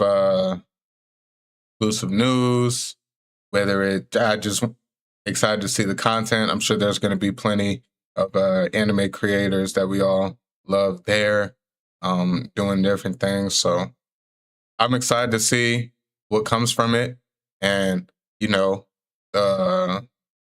reviews and stuff may influence my decision on next year if they continue to host this as an annual event. But yeah, any final thoughts on that?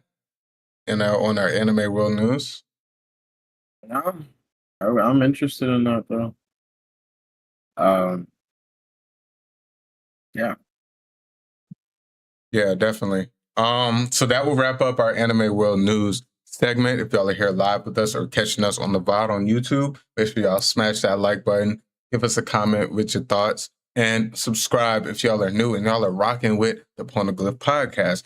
Y'all are listening to us on audio platforms, on the go, at work, in the car, whether that be Spotify, Apple Podcasts, Amazon, YouTube Music. We appreciate y'all as well, and happy to have y'all here, and happy to be back for another episode.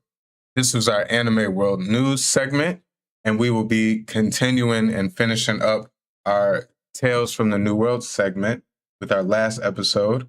If y'all are one last warning to all of our audio platform listeners. When we react to these episodes live, and even when we dive into our manga segment, we have everything on screen. We do protect, as much as we can for copyright, but you will at least be able to have the visuals with us, because with audio, you'll just have our commentary, because due to copyright audio stuff. But we will be diving into episode 1168, last but not least for this segment. And for this episode, it is titled Ancient History, the Harley Passed Down by Elbaf. I've heard episode of the year. Oh, really? I haven't heard nothing, but I'm definitely excited to see. Leaving behind a brutal parting grift, Shamrock and Gunko of the Knights of God abandon Loki and move on to their next strategy. Meanwhile, Frankie is shown old wall paintings, and Robin reads an important religious text passed down since ancient times in Elbaf. Man, oh man. Let's dive straight into it.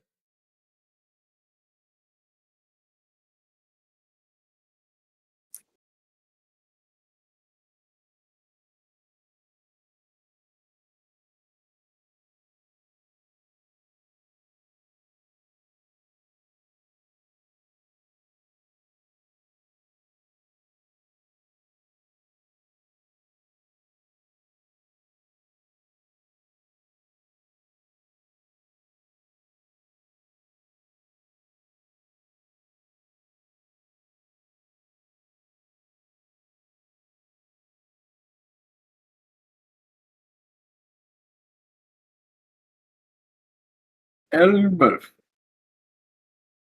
Harley.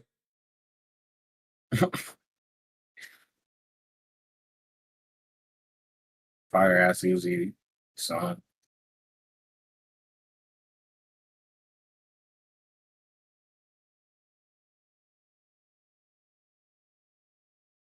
Oh, yeah, sure.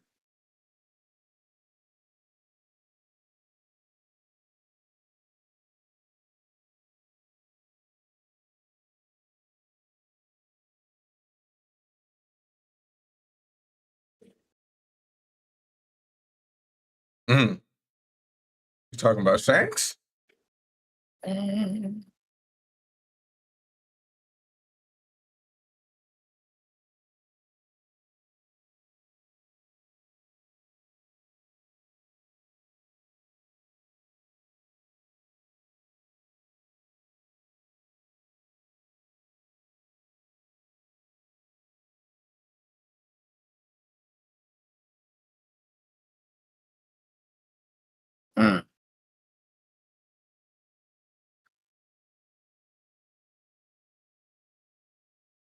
Cold.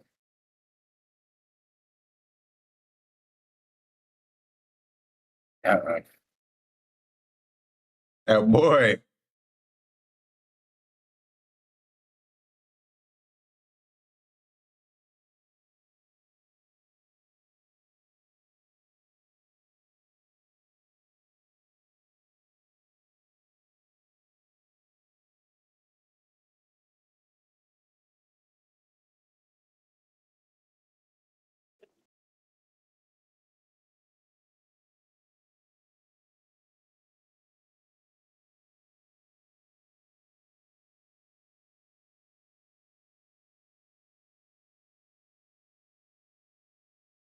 Okay.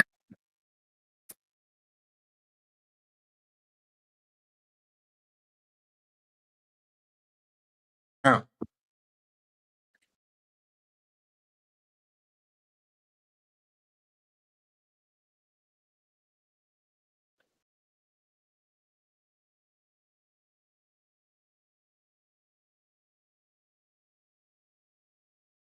I pissed him off.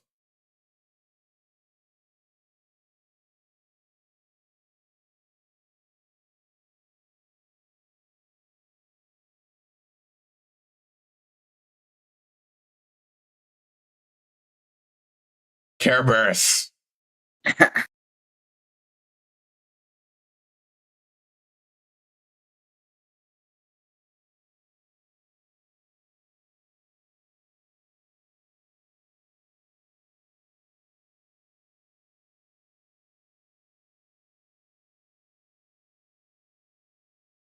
Yo.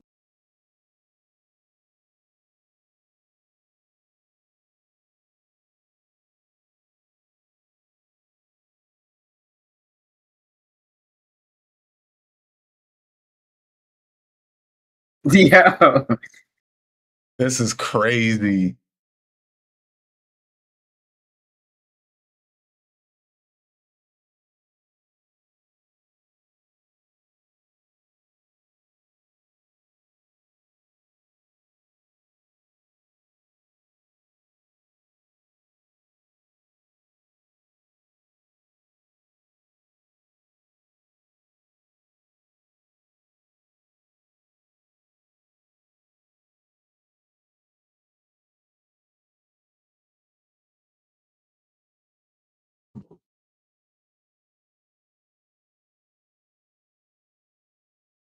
Yo, this is looking way better. Way better than I imagined in animation. all of this is looking way better in my head. Or way better than I had it in my head for like how the colors and how like the movement and the flow of everything would be. I'm gonna just Going out the water, bro. want just before this.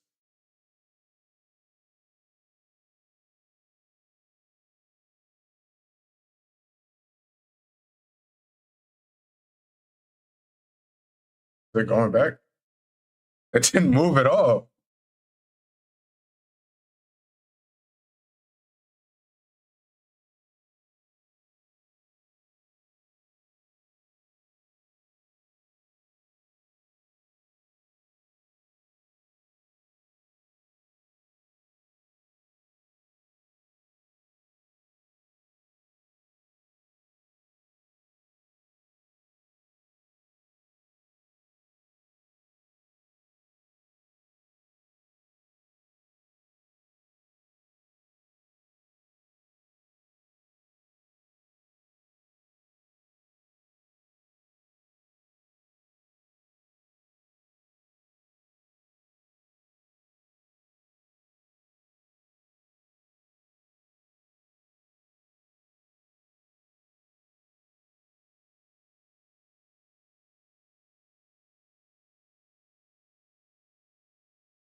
Yo, what the hell, bro?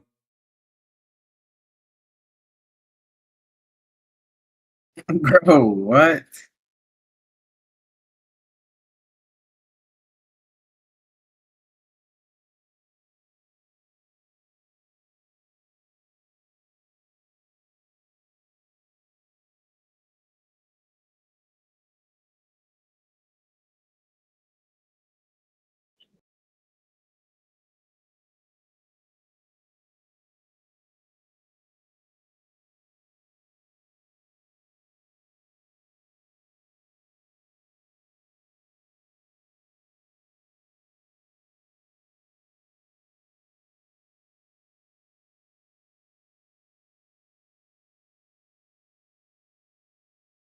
Is this how you've seen any of the scene playing out?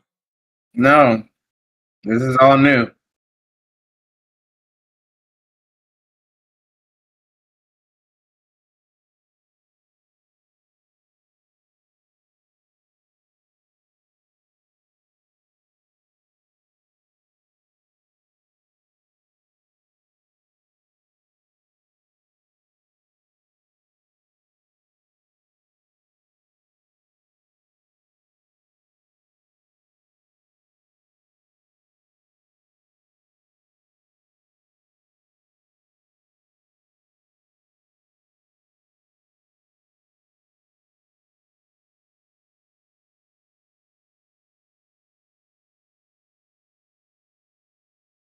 Mm.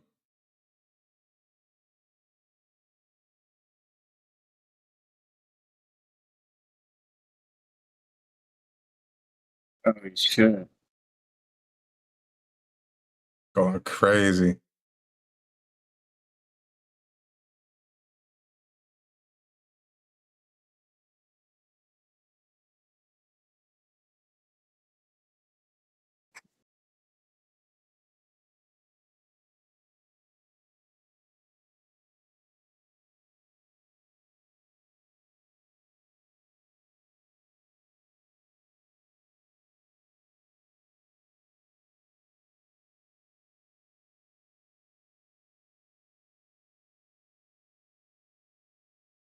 Arust Castle.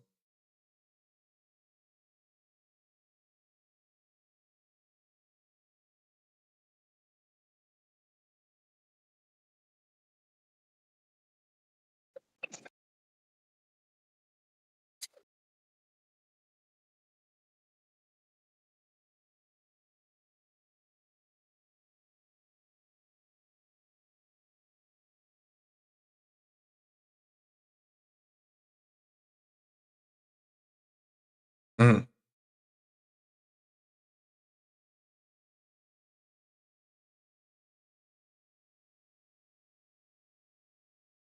Shanks wannabe.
I bet he'd be a good guy.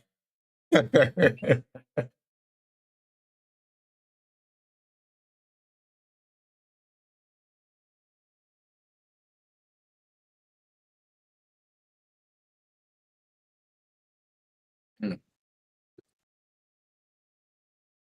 For a while, your crew didn't even know Ace was your brother.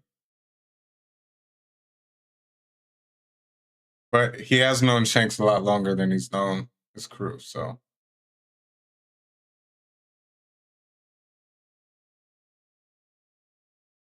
Oh, who could that be? Yeah.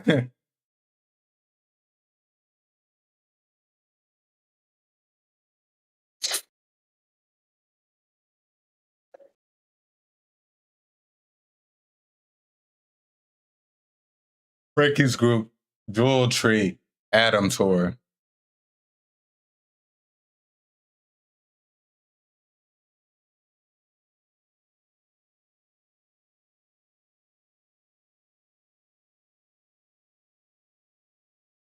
Damn. Mhm.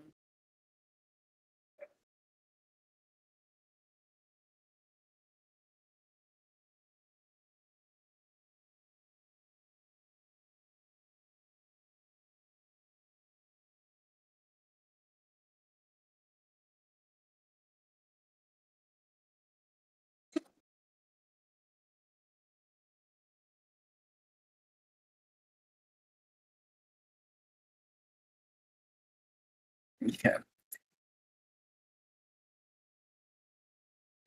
That ass.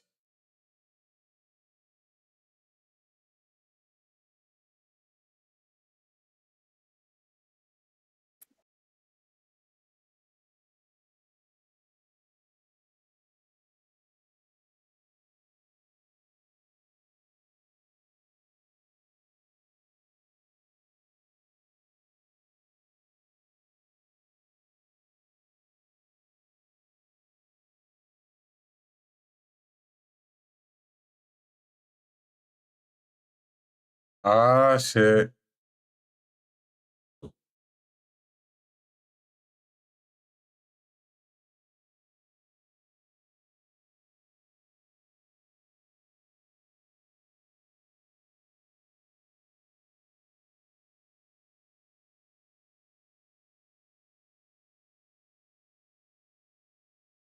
Mm.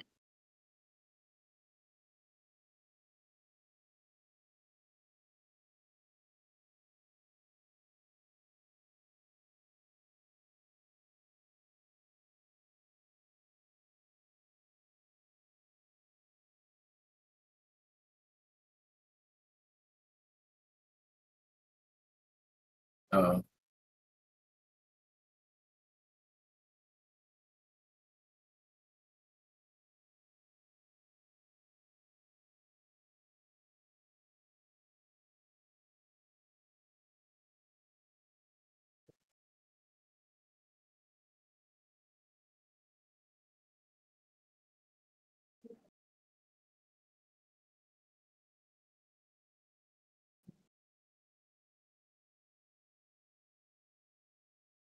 All of it is. Oh, they teasing us. All right.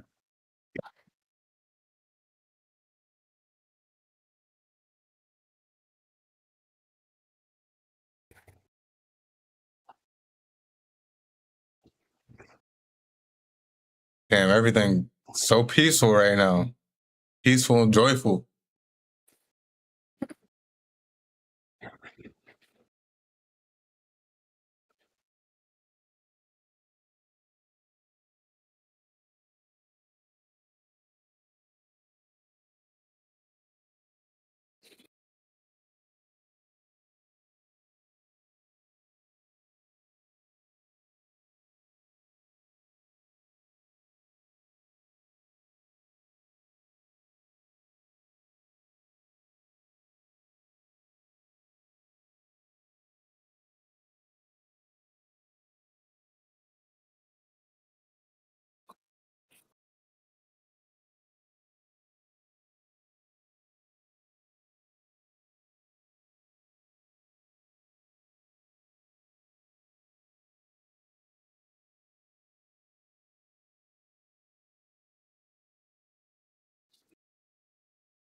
So,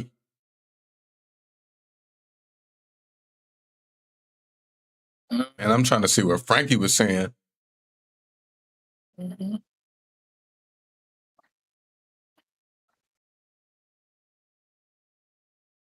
I would have slapped the shit out of Saul, bro. Why you dusting it off right in my face, bro? He turned around with it and then waited till it was on the Monster desk. point. Pimp slap, right? And then Robin's giant hand. Yo.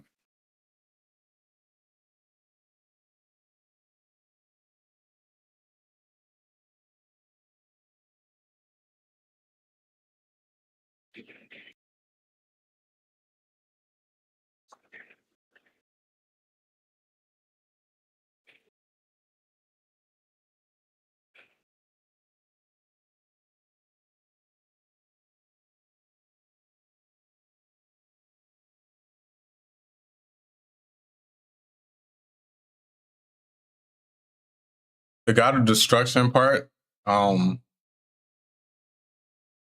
feel like, I mean, this isn't a new train of thought, but I've been thinking a lot more and more about, damn, I forget her name. The woman who could like see the future in Fishman Island, the mermaid, and how Luffy would bring destruction to all of Fishman Island. I was just kind of doing a lot more correlating of the two scenarios and like how in Elbaf, Nika's looked at as a liberation god and also god of destruction as well. And just kind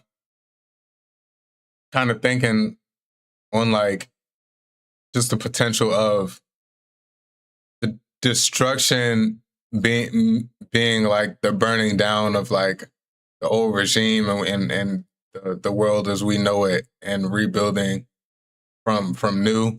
It's kind of like what I've been tying more into it as we get into Elbaf and hear this come up so much. And I personally didn't make the connection until recently. I'm sure a lot more people have already made that connection with, I can't even remember. I think it's Lady something with the M, but when she made that prediction saying that, he's gonna bring destruction to all of Fishman Island. Slightly off topic, but That's fair.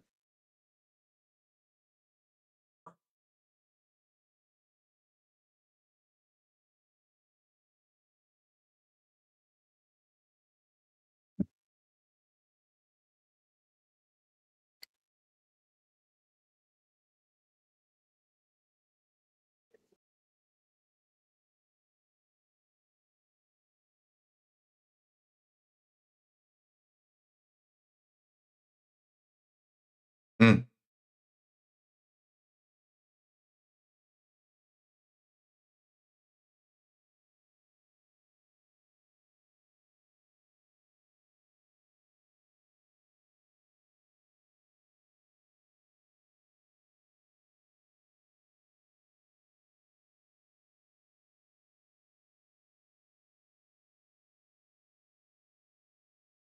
his big ass. Yeah.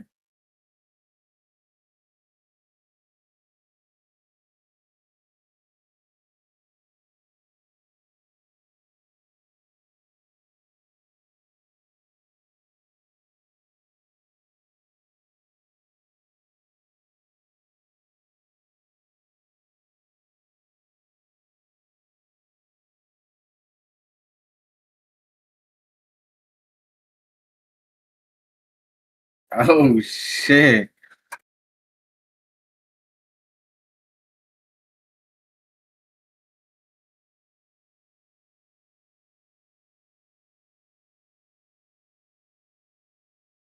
Mm.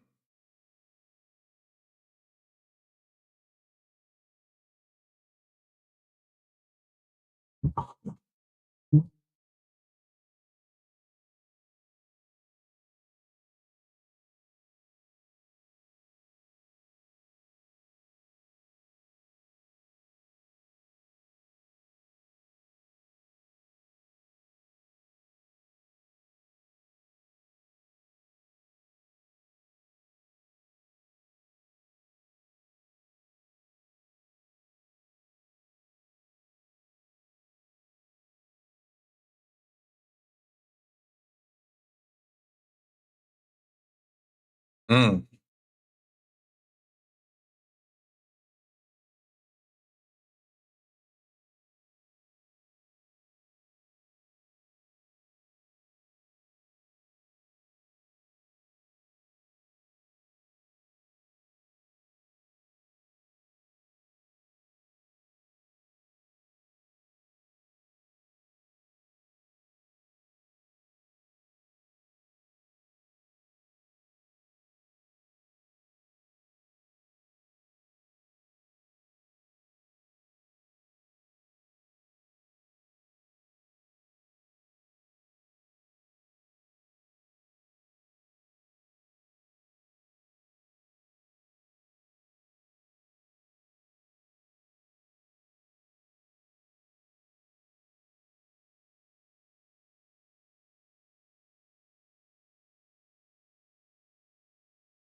Nah, they snapped.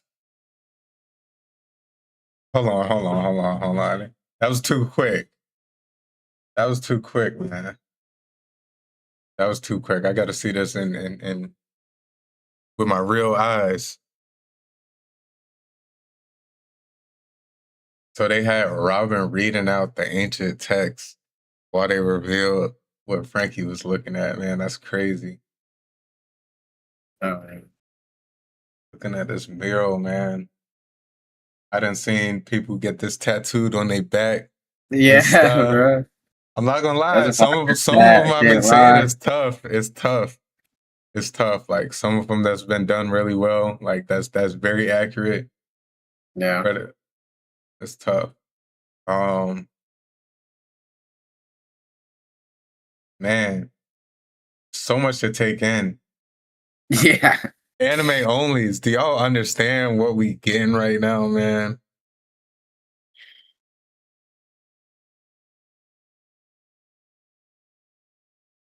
I'm lost for words. Yeah, man. It's greatness. Greatness.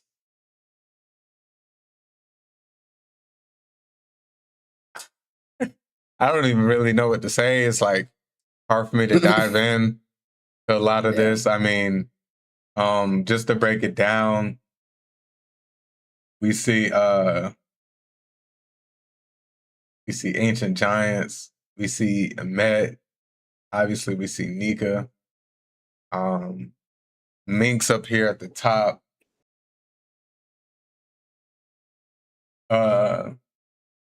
Lunarian type mermaids, what are they called? Tentatas. Oh yeah, we're the Sea Kings, the people from different nations and stuff. You know, we see the people of the land of Wano, samurai, shinobi. Man, it's just crazy. It's crazy. All fighting, you know, the big Arc Maximus. Oh yeah, Arc Maximus in there. Looking. You know, the giants, ancient giants. And then, you know, we see the dark, shadowy figure is the one everyone's fighting. And, you know, a ship of people who are alongside this dark, shadowy figure. But man, so much to take in. Yeah. So much goodness. Man.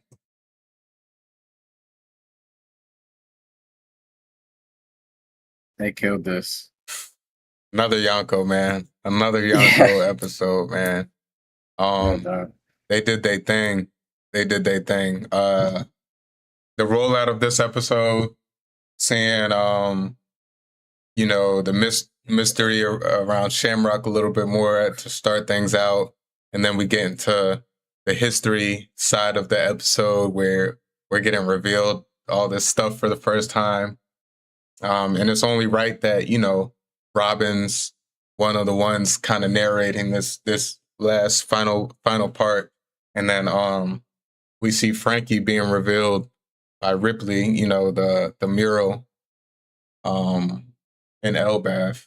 So I think it's all been great. I mean, animation these past 3 episodes have been flawless. The sounds has been amazing. I've been loving it. I've been loving it. Seeing a little bit more of, you know, Cerberus fleshed out on animated with the colors, crazy. Gunko's arrow ability looks crazy. I've been enjoying it, man. Been enjoying it. Loving it, bro. Yeah, man. Any final thoughts? Nah.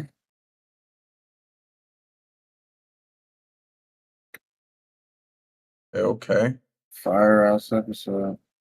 Yeah, for sure, for sure. So that will wrap up our Tales from the New World segment, where we react live to the anime episodes, and that those were anime episodes 1166 through 1168. Now we will be diving into our final segment of today, and that will be our Manga Mania segment, where we will be reviewing the 2 most latest chapters, chapter 1185 and 1186. So I will be reading out long form format summary, overviewing the whole chapter, and then me and Jar are kind of gonna deep dive, scan through the actual pages. They will be on screen if y'all are here with us on YouTube. If y'all are on our audio platforms, we appreciate y'all. You can still hear our whole conversation, but if you want to see more of the visual reference once we actually break down each page and some of these panels, it'll be all available on YouTube. Give me 2 seconds for responding to this important text. And your own beeswax. If you want, you could go ahead and start talking about this cover page while I text it back. For surely. Not much going on. Reader requests. I can't wait for Luffy to eat this. Hancock practices for cooking by Masako. Not much going on. I don't think Hancock is much of a chef, so who knows how good that meat would be. It looks pretty crispy already, so it's probably all burnt. Yeah, I don't really have much of anything for this or the next one. They're kind of pretty vague. Yeah, the past two cover stories. Yeah, just kind of very specific to what some of these readers have been asking for, and I can't be mad at Oda doing this. I do appreciate the cover stories, but then again, I can't get spoiled with them because at the end of the day, though we get some lore and some questions answered sometimes in some of the more serious cover stories that actually revolve around the story, some of these readers' requests can be fun and can just be a nice break, just something to look at. This one, I don't really have much for, only just the fact that we know Boa's love for Luffy, and the fact that she's just randomly here just practicing her cooking to improve solely for Luffy. Hey, get you a shorty like Boa who wants to improve for her man. But nah, I didn't really have much. Just thought, Boa's a good character. I enjoy Boa. Wish we had a little bit more from her, and I hope we do get more from her in the future, because I feel like her strength and importance is a little bit misconstrued amongst the community. Some people, rank her very high. Some people feel like she's overrated. I'm kind of in the void of where I don't know. I feel like she should be ranked high, but I do feel like the argument to where some of her true feats haven't really been there. I think that's a valid argument and stuff. But nonetheless, I rock with Boa's character. Hey, I would hate to see her die to the love sickness. So maybe she gets my boy Luffy in the future when he's Pirate King and he's thinking about that type of stuff. But yeah, let's dive straight into the chapter. Not waste no time. All right, first and foremost, I will get into my summary. All right, chapter 1185, Mind Your Own Beeswax. After taking Brook in, Reuven asked Kendall to take him on as a squire and teach him proper etiquette, and she agreed. As a kid, he took an interest in women. Though Kendall was annoyed that he would only pay attention to the pretty ones, constantly asked them for their panties. Of course, Brook stated Kendall was the prettiest of them all, but Kendall reminded him to address her with honorifics since he was her squire. Despite his behavior, Kendall grew fond of Brook, allowing him to ignore his school's dress code and personally training him in swordsmanship. One day, Brook asked Kendall if there was a man that she was in love with. she confirmed there was, but said the man was way out of her league. So she worked hard to master the sword so she could stay by his side. Brooke asked if he was the man that she was talking about, but she flat out said no to him. Brooke then asked if she wore more manlike, or if she dressed more manlike, but she assured him that she was wearing ladies' underwear. He then repeatedly asked to see her underwear, earning a pummeling, with Kendall saying she needed to beat some proper manners into him. She told him that strength and etiquette were equally important, and Brooke promised to do better. Flashing forward, Brooke told Shuri that he considered Kendall a shining star on Esperia, then remembered the day a world noble washed up on the shore of the kingdom, and after they left, Kendall was bedridden from fatigue caused by their behavior. During the time she was recuperating, everyone in the kingdom had gloomy expressions.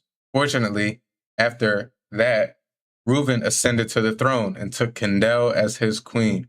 And then Shuri was born, which brightened the moods of the citizens to the utmost peak. Brooke realized he had gotten off track and told Shuri that because her parents saved him, he would gladly give his life for them. Shuri then asked Brooke what he would do if she were in danger, and he said he would rescue her. Shuri then asked if he would only do that because she was her parents' child. And after a brief pause, he said that he would save her because of who she was.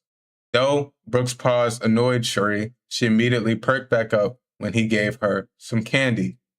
After time passed, Brooke and Shuri grew closer, but when Shuri was 15, a mysterious mist rolled into Esperia, covering the island for half a year as it corroded the kingdom's instruments.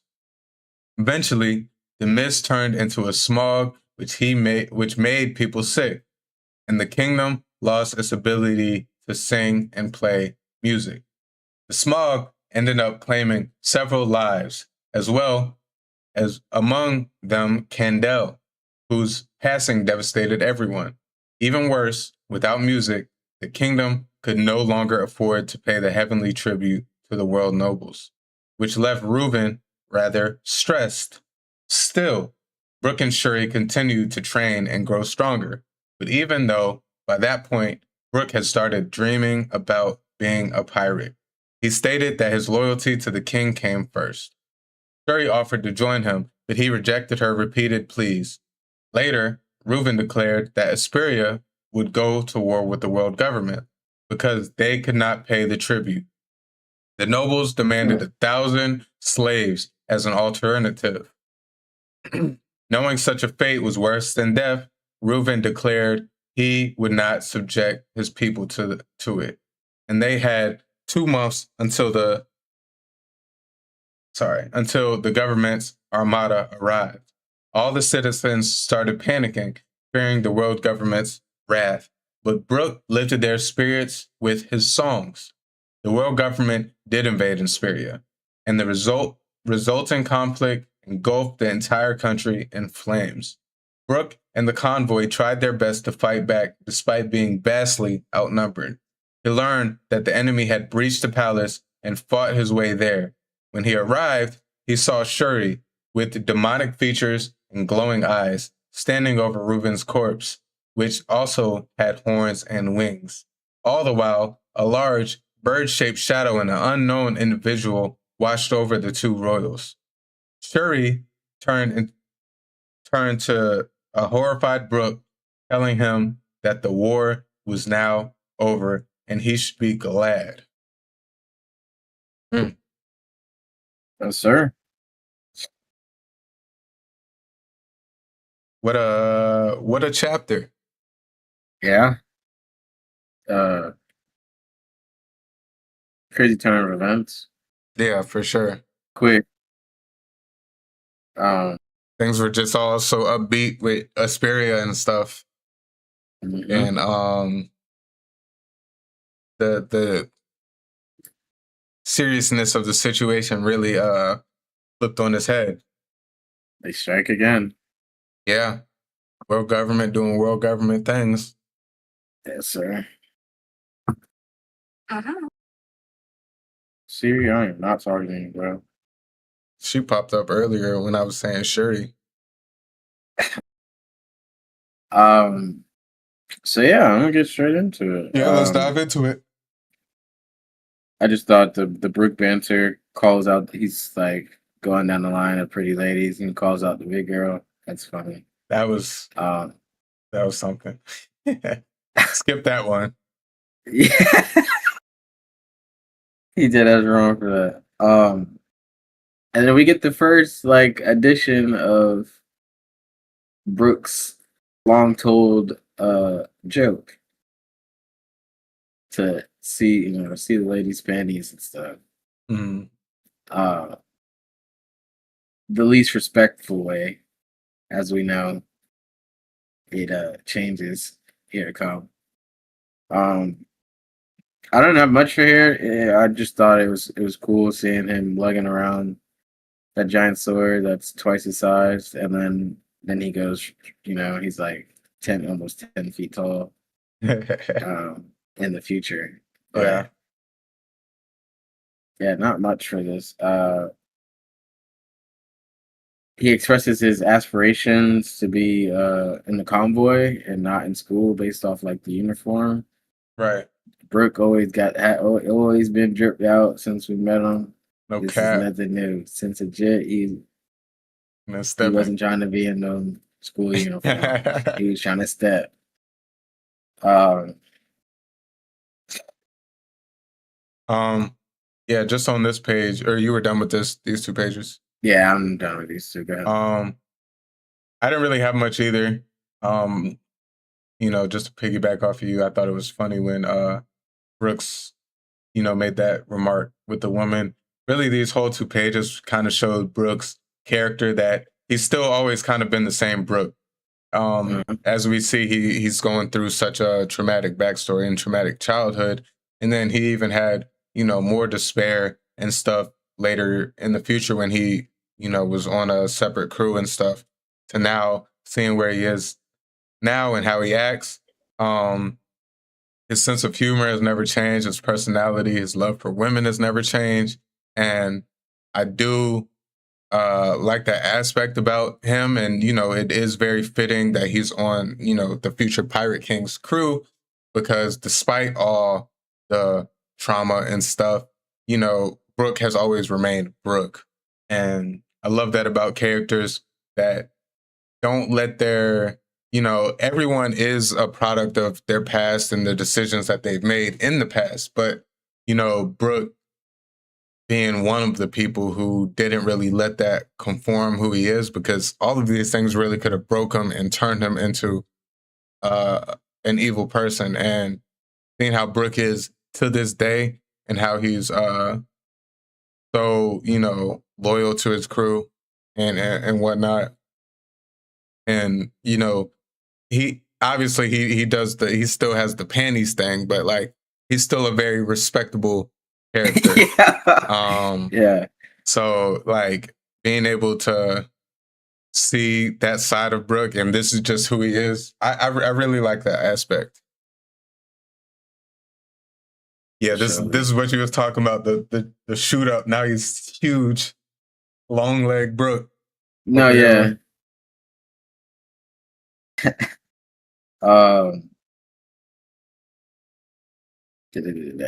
are we at? So yeah, then we not much for this as well. We're just getting his upbringing a little bit. Kendall critiques Brooke about his infamous question and makes him be more polite and have more etiquette based. And it's the more of the form that we hear today. When he wants to take a peep. Yeah, I don't have much for this. I mean, yeah, it's really not too much. I don't really have much for this either at all, honestly. just kind of, it shows you, the relationship that him and Kendall had growing up and everything. And, kind of helped shape Brook into who he is now. We kind of, we don't look at Brook as one of the top tiers on the crew, but anytime it's time for Brook to fight, he holds his own, he fights. And he's always carries himself with a sense of etiquette. So this line, strength and etiquette are equally important.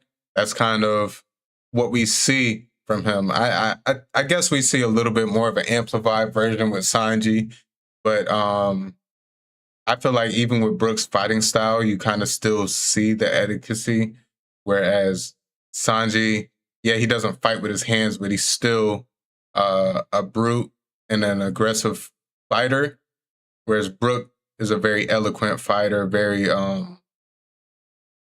his moves are very royal-like, even in his fighting. So, and you kind of get that with the sense of their fighting style kind of mimics like a fencing fighting style in Asperia, like where we've seen in these past few chapters with the what are they called? The group, the Battle group, Convoy?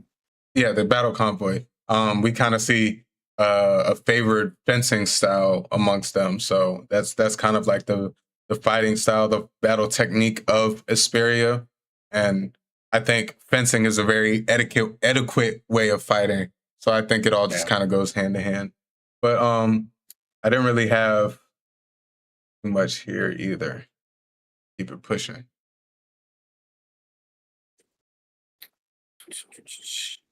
Just continuing like with Brook kind of talking about Shuri, about, his family. There's really, not too much until towards the end of this chapter, but just some things that caught my eye. It was just Brook kind of being there for every step of the way with the parents, and then now Shuri. So it's funny, like even here at the end, she's on Brook's shoulder. She's what, like 15 around this time? She's on Brook's shoulder still, calling Reuven Papa. And, she could easily be right there up under her dad's hip, but she's with Brook. Yeah. But yeah. Yeah, I don't have much for him. You don't have much for this page? Yeah. It was all the past couple pages were all kind of like continuations. Yeah. This one is like where he really started talking about the past and stuff.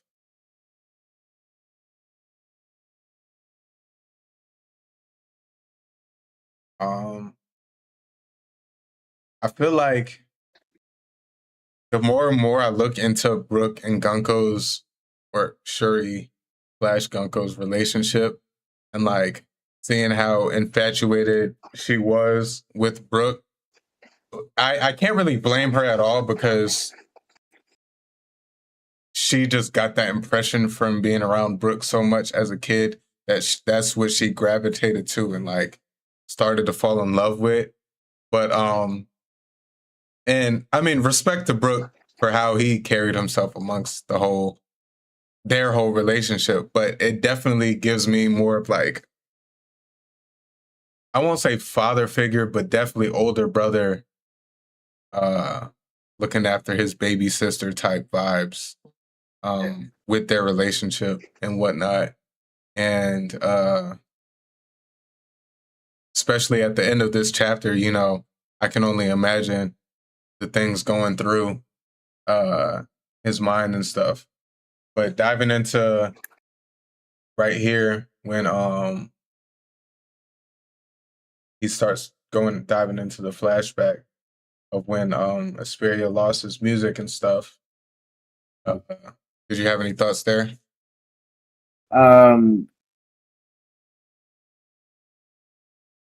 Just that do you think the fog is like a coincidence, or you think it's a possible ability? Um, well, I'll talk about it more once we get to the final pieces of the chapter because I did have some thoughts about it potentially, being planted on purpose. And even when we dive into this next chapter that dropped in today, um, a lot of this stuff does seem a little bit more planned out and orchestrated. Um, which obviously we have no true confirmation on what this fog really was and whatnot. But it does make me think about if it was just a complete natural disaster, like a true natural disaster, or if it actually had some significance with plot and a bigger picture.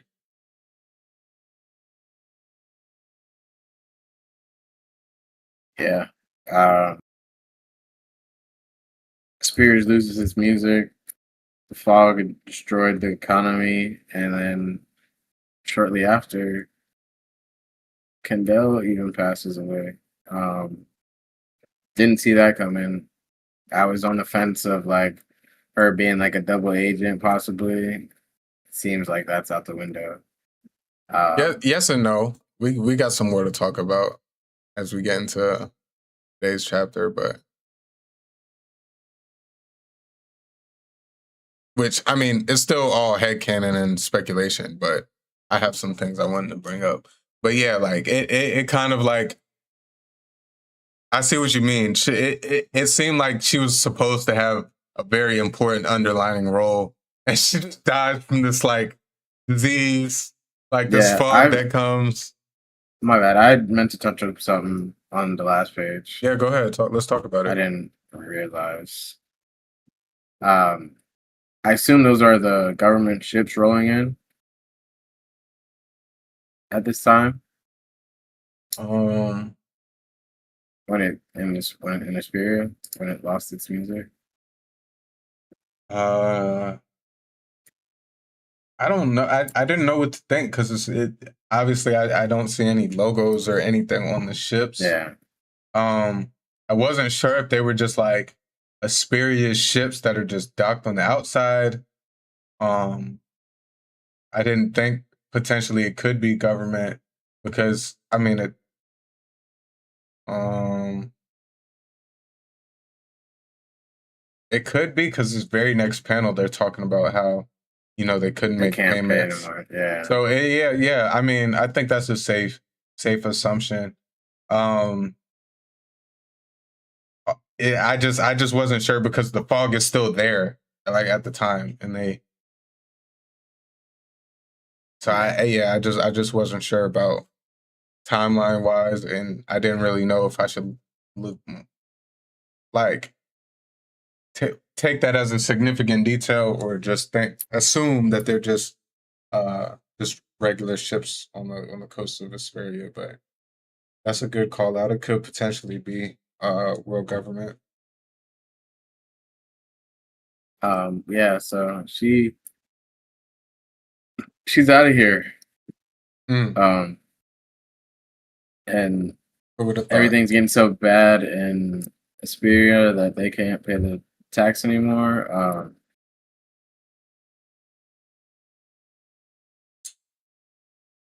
Then we go into a little sparring match that Brooke and Shuri are having, and he states, "Sometimes it's as if you can see into the future, Princess." What are your thoughts? I had a lot of thoughts. I didn't know if it was some potential observation hockey feats. I didn't know if it had something to do with her special eye pattern. I was just Because, well, the reason why because seeing this is like, oh, wow, she may have early stages of future sight. You know, maybe she has a very attuned sense with her observation hockey that she maybe hasn't tapped into. I don't really know if hockey is a well-known thing practiced in Asperia. We haven't really seen we haven't seen any of like the fights here in Asperia in this flashback have any hockey. Even with Kendall, we haven't really. I expected to see more from her, and obviously she died, so we didn't really get to see. We didn't really get to. I didn't see anything from her that made me think like, okay, she has some special genes that could, you know, be more in tune with their hockey or whatever. You know, like we've seen in One Piece how genes and genetics and people tend to have stronger feats or stronger hockey attributes if their descendant or parent or whatnot has, you know, those strong feet. So I didn't know what to expect if it had something specific with her eyes. It was like a hockey feat, but I was like, okay, that's interesting and something to look forward to in the reveal of Fury / Dunko's character as a whole. One Piece moms, man, they just can't seem to stay in the picture. Yeah, I don't know much about Oda's backstory, if he lost his mom early and if that was like a traumatic thing for him to where like, you know, it's a lot of his characters are based off of it. Yeah, One Piece moms, they don't last long. It's rare to see too many women grow old and live long lives if they're not, you know, well, shoot, Big Mom, I guess. Big Mom. If they're not Big Mom, they're dead. Yeah, I mean, obviously, we've seen the old people. We've seen Gloriosa. She's still kicking. Shaki's still kicking. Who else have we seen? But none of these moms, like if you a mom in a flashback, you're cooked. Yeah. You're cooked. Peace. One beast. Yeah. I mean, shoot. You seen Nami's flashback, Sanji's flashback. Brooks' family was gone before we even seen him. Luffy don't got no mom. Usopp's mom died. All of them be sick too. I'll see. We had Ida. Yeah. We had all the moms. Got him. But go on. Brooks' dream revealed, but would only act on them as a secondary matter due to his onus with the royal family. So Brooks always wanted to be a pirate. Yeah, but he's respectful and. I mean, I don't blame him. W man. Yeah. I mean, Reuben came and got him literally out of the slums, out of the dump, and gave him a life, made him an important figure in the whole kingdom. And now he's honorable. Yeah. Now he's just so devoted into making staying with Reuben, and even though, putting his own dreams aside, kind of like, even to stay in the world of One Piece, we've seen Zoro do it early on with Luffy. He said he's pretty much going to put his dreams aside for Luffy, but at the same time, he knows in helping Luffy achieve his dream, he has to somewhat achieve his dream as well. But he pretty much straight up said out of his mouth, like he's willing to put his dream aside for Luffy. Just kind of like the devotion aspect that we see from Brook. And we've kind of seen that in all three stages of Brook's life, where he was loyal to Reuven to the end. He was loyal to his crewmates. He still had hope, even when he had lost them and came back and found his body and all his crew was going. He stayed on that ship, and I mean, he was kind of forced to with the shadow being gone and stuff. But we just kind of see his loyalty throughout his whole life, and he's a W man's. And I was also thinking, just maybe because I'm literally just watching the slime, and just how Rimuru has came and like changed his whole kingdom's lives, and like now they're all just so devoted to him and stuff. Just a correlation of coming through, changing someone's life for the better, and like no matter what I care about or what I love, that's to the side. I'm a rock with you and make sure you good, the rest of your life and stuff. So W mans. Shout out to Reuven too. He was a W mans for giving Brook the opportunity. Another example of W mans right here on this page. Yeah. A spirit can't pay their heavenly tribute, therefore the king declares war against the world government, not giving up 1,000 slaves to them. And Brook doesn't second guess those what's it called? Right. Those orders. Or he's with his king, or he's always gonna have, just like you had just said before, he's always gonna be by his side. Yeah. Whoever he's devoted to, he will ride it out until the end. Right. The king was a pretty good man to his people to explain why they were going to war. For like just more and more as time went on, I was like, okay, king's not that bad of a guy. I feel for him in a way. Yeah.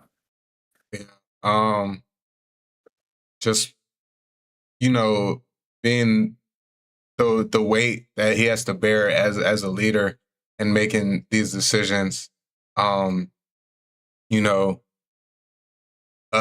Tragedy comes. Not only do you lose your form of staying afloat as a country and as an island and pleasing the world government. I mean, your wife dies in that whole tragedy, and not only do you have to mourn, you have to be able to still be a king and rule. And with the pressure of the world government, they're a town of music. They make instruments. They make their living off of music and instruments.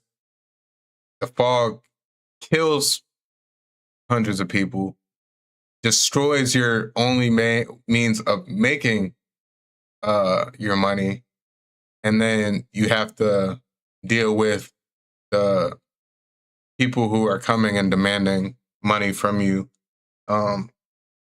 every so often. And now that you're not able to do that, they're demanding slaves, or you got to fight.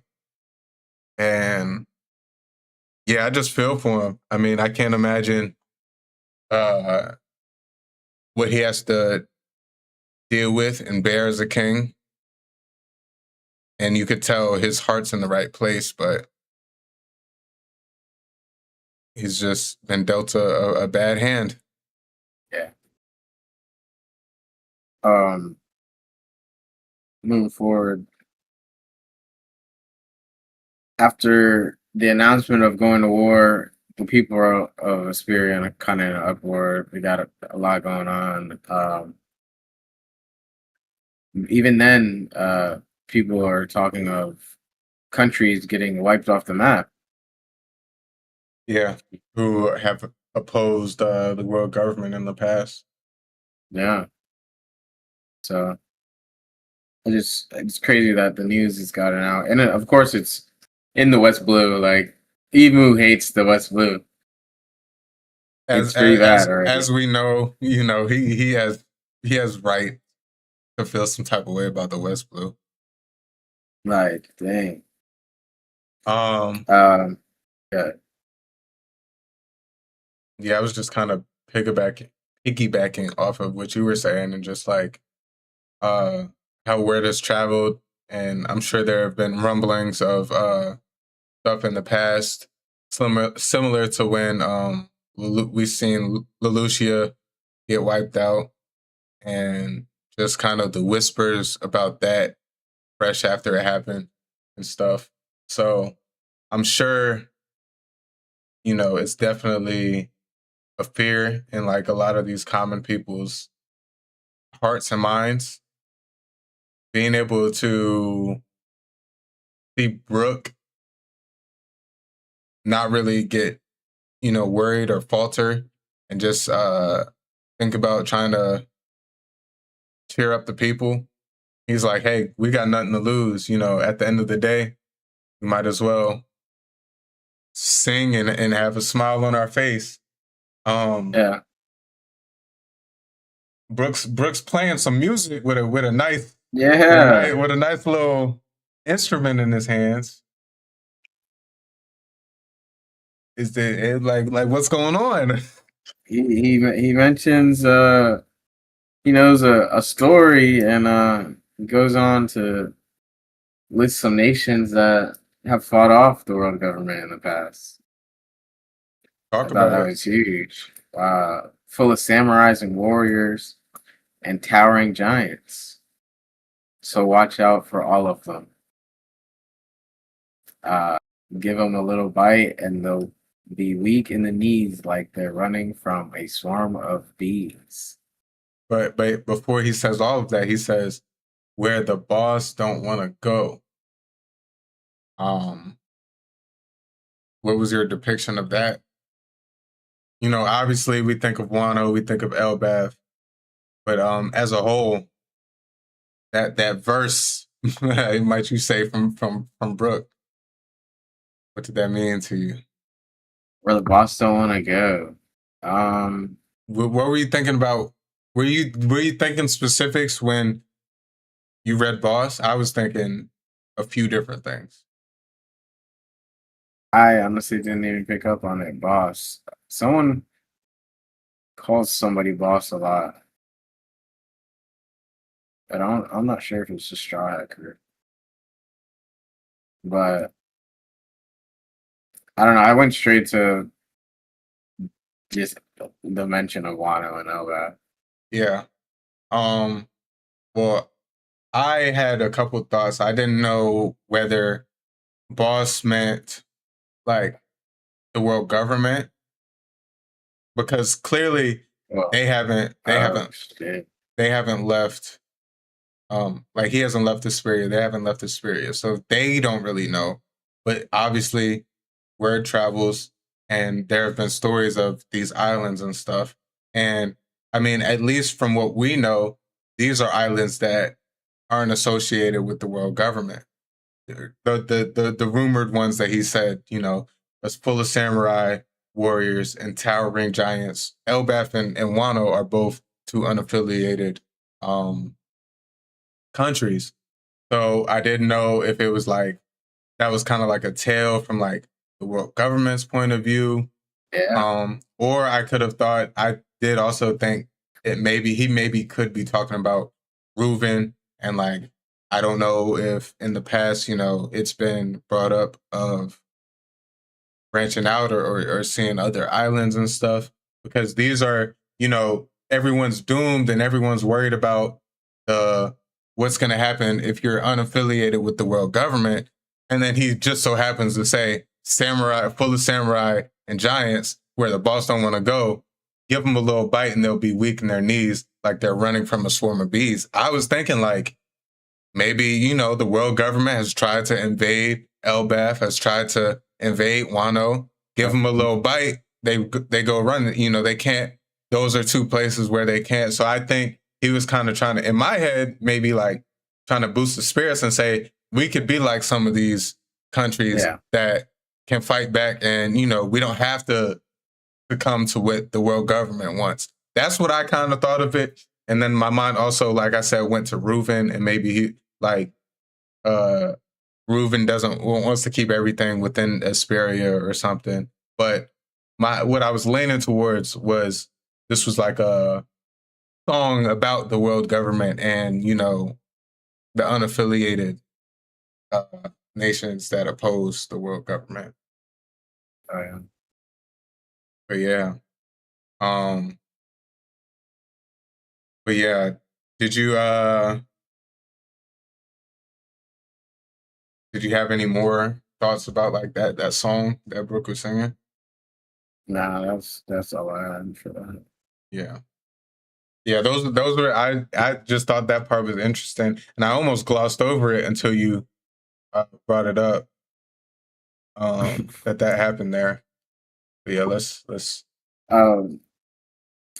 So yeah, we go straight from the song. In a moment's notice, the war started. We're in war. Before you go, part of me, like, when this happened, I had to like reread it a few times. I was like, did they just attack while he was singing to everybody else? But I'm like, okay, the time has passed, like, and this is where it picked. Because I was like, damn, how did this happen? Like, I just flipped the page and they're immediately getting invaded. I'm like, did this happen like mid-song? Like Brooke's singing and they just like, we're here now? But nah. Yeah, but this whole sequence is gonna be fire. I really fucked with all of this. Brooke's at war. He's singing verse to verse from page to page, knocking down his foes. Killer be like. Literally just mopping through there with a nice song going. Yeah, that's just gonna be beautiful. I like. Oh yeah. All right, like I know they're gonna cook with that shit. So yeah, the enemies have made it to the castle, and Brick's trying to make his way through to the castle. I don't really have much after this song, just for the next page. Yeah, I didn't have much either. Just super clean. The destruction that the world government brings, man. It's like these are the people that the average person in One Piece, you know, thinks are their protectors, are the good guys, are the backing behind the peace in the world. And they just come through. They don't care. You know, you're not able to give them what they want, what they need. They come through and do this to your island, do this to your country. I didn't really have much either. Him running through, having this little memory of Shuri wanting to fight. Seeing the places where him and Reuven used to hang out, where they met at the dump. Seeing, did he say it here? The flower garden or something like that? Was that here or on this next page? Oh, wasn't on the next page. I thought he said something about where him and Shuri used to hang out too. But just all of it just being burned as he's running through, rushing to the castle, trying to get to the king's side and Shuri's side.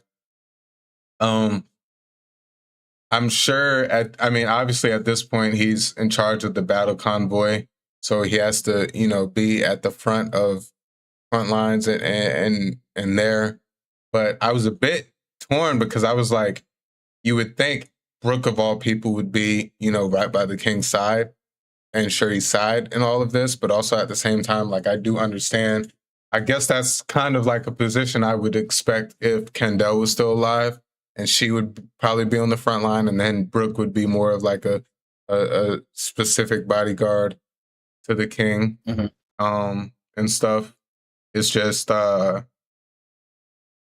that anything would have changed if Brooke was in that room defending the king and stuff. It's probably worked out best for Brooke that it happened this way, but it was just something to think about, like in that position. I mean, I'm sure he's probably like, damn, I could have, only if I was by my king's side, by Shuri's side, maybe this wouldn't have happened or something. But yeah, let's move on to this last page. Last page. Boom. A lot going on here. First of all, we see King Reuben laying face down in a pool of blood. With unique features on him now. He has a set of horns and looks to be devil-like wings. Along Shoot, these manga people know what we talking about. You could drop the Domi Reversi. It's pretty.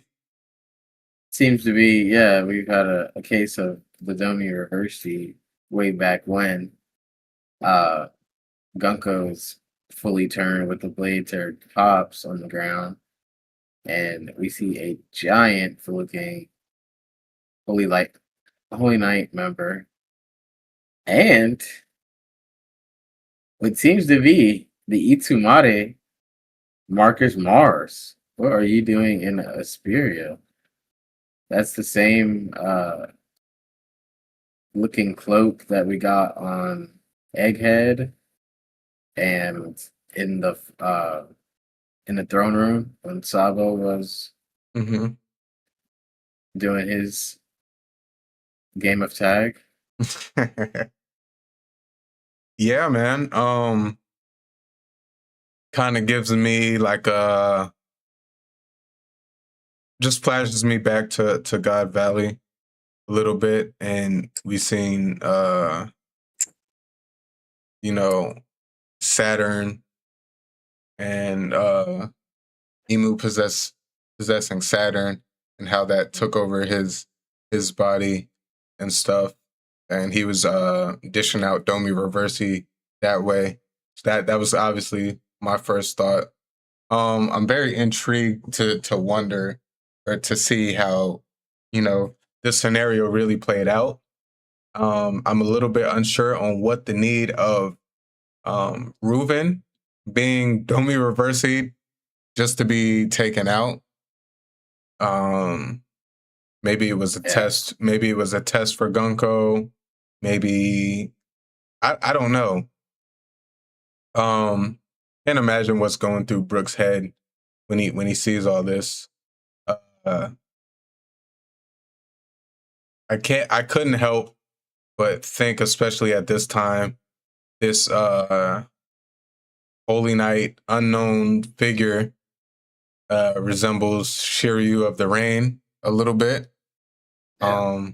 Just in the panel down here with him smoking, we know Shiryu always has like cigars or something, and then just with the hat, kind of is very resembling of Shiryu's Marine Warden hat that he still continues to rock. And his, big body stature. Just those things kind of made me lean towards that.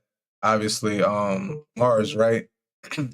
Mars is shadowy figure here. I mean, this is probably like a complete shock to Brooke, as you can see in his face and all of these panels. But and last thing I'm gonna say on this is, in this panel, it kind of looked like he was in his skeleton form, just like how tiny it is. I looked at that too. Yeah. But yeah, just those few things popped in my head when I first went to this page. Obviously, we've all kind of speculated that there was there had to have been some sort of dirty work ever since Brooke said that Shuri was what he say, patriarch killer or something like that, where she killed his father. We always thought it was some sort of Yomi Reversi effect underlining that whole situation. So getting that confirmation here just proves a lot of us right. Yeah, that's all I had. Yeah. Yeah, me too.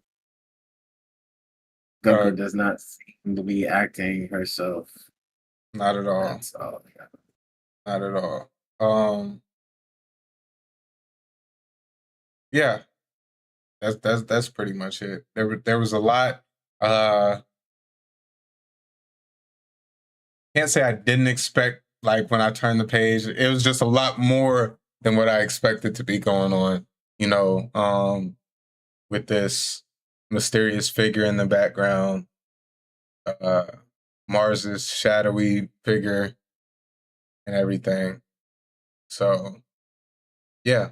W chapter. I think this was a Yonko in my books. I think it was a great, backstory chapter. We got a lot in the pages. I don't really feel like many pages were wasted or anything. At the beginning, it was very, like, a lot of the same stuff was happening in those first groups of pages, but seeing kind of like the ending of, the Brooke and Shuri story was pretty nice for me.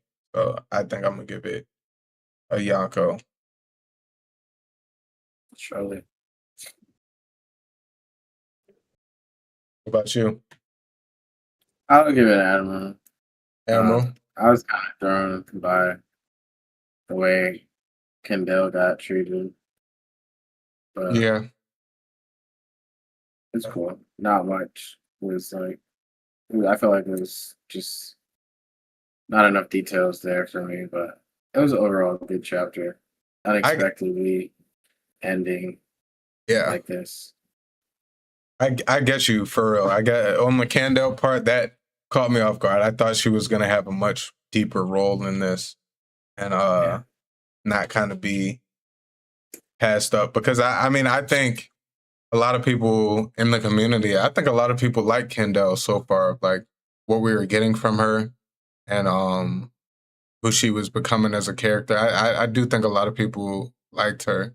So to see her kind of just walked over and tossed her aside like this was kind of a low blow, and it was like, damn, Oda.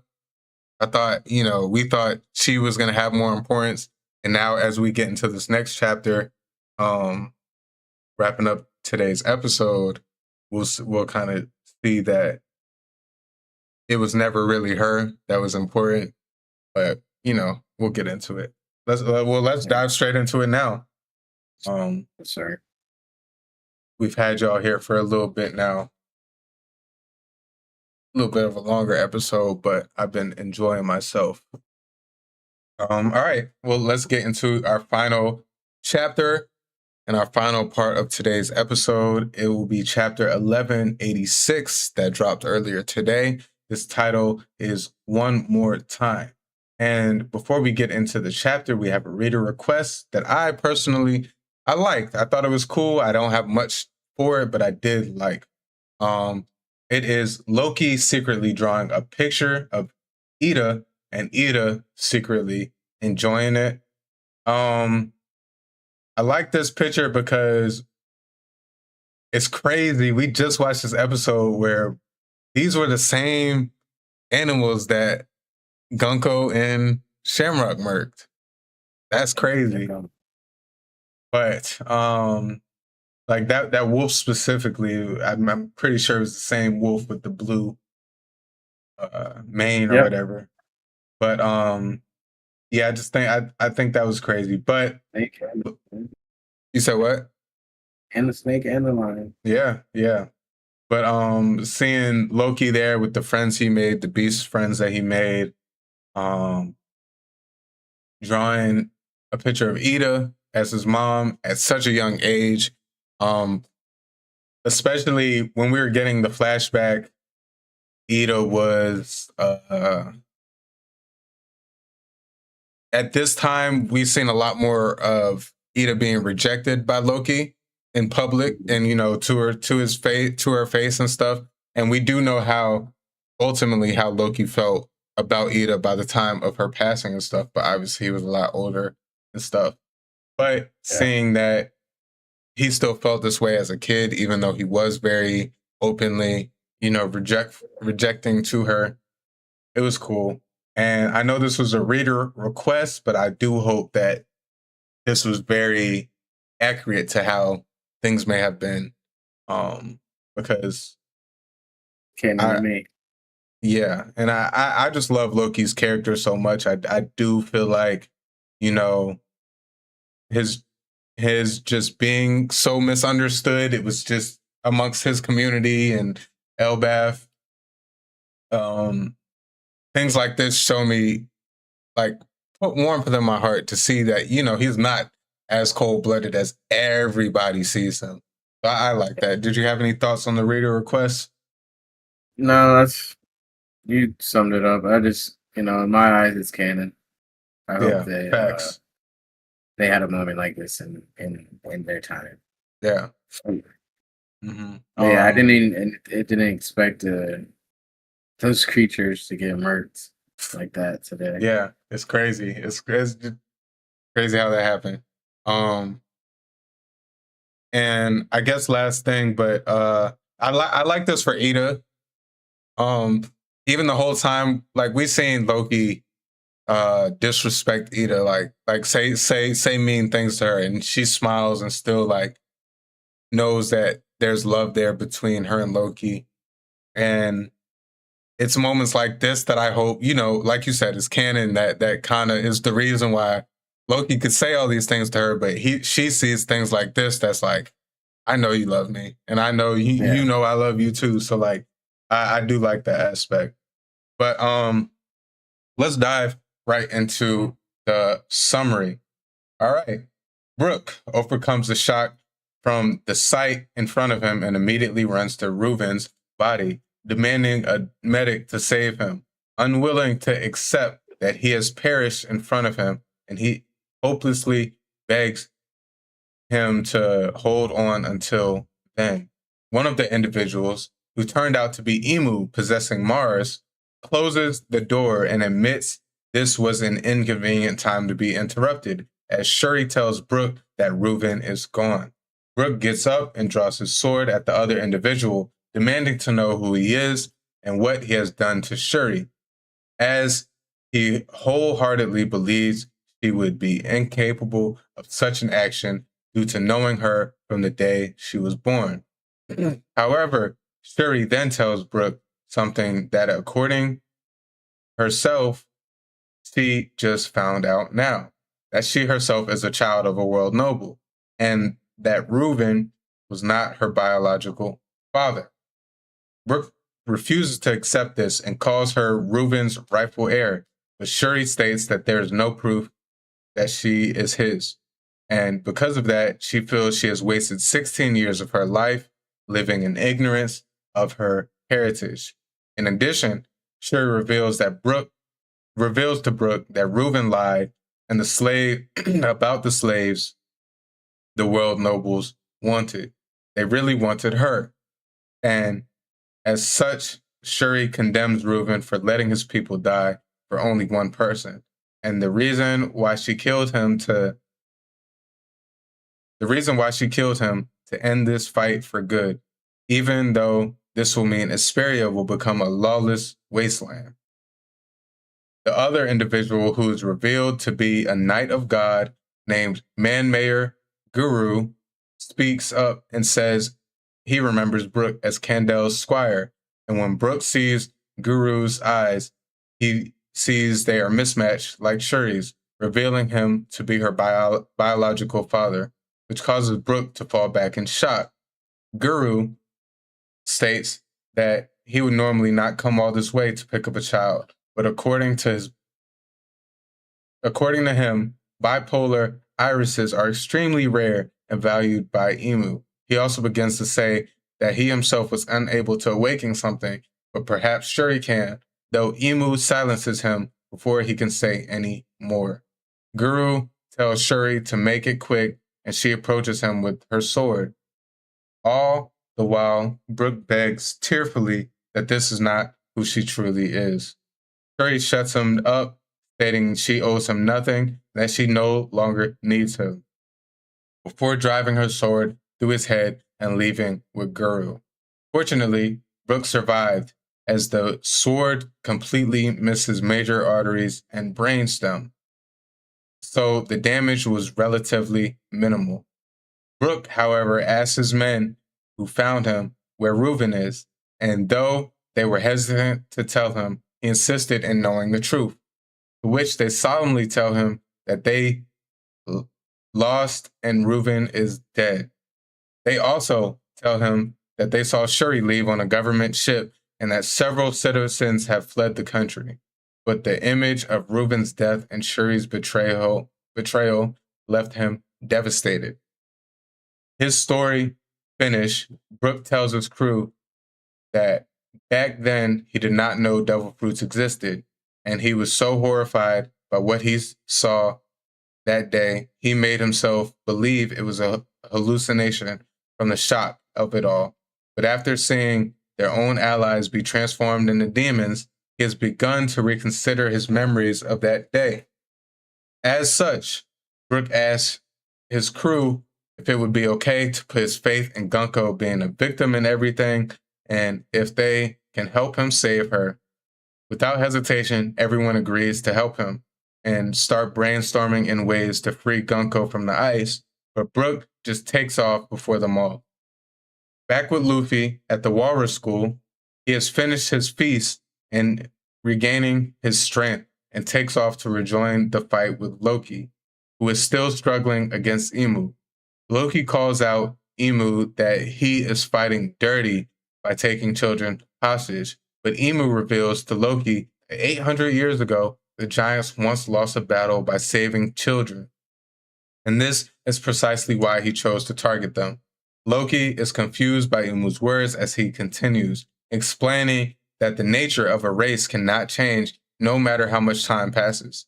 And once he has all the children in his grasp, he will be able to control the giants as he so pleases.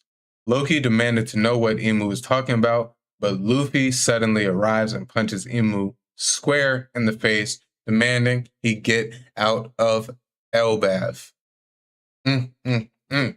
Let's get into it. Let's get into the breakdown. This chapter was fire, in my opinion. Oh god, the artists are top tier, I can't lie. Before we start this chapter, I just want to say, by the time I finished reading this chapter, I came to the conclusion that Elbaf is peak, is one of the top tier arcs. Not only because it's hard to compare it to, especially a lot of free time skip arcs, because, you know, the severity of a lot of things is just a different level, but it's also what you expect in progression of a story. But still,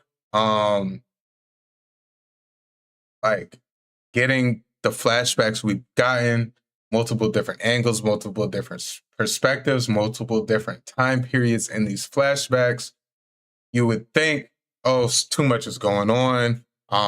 You know, where's the plot really?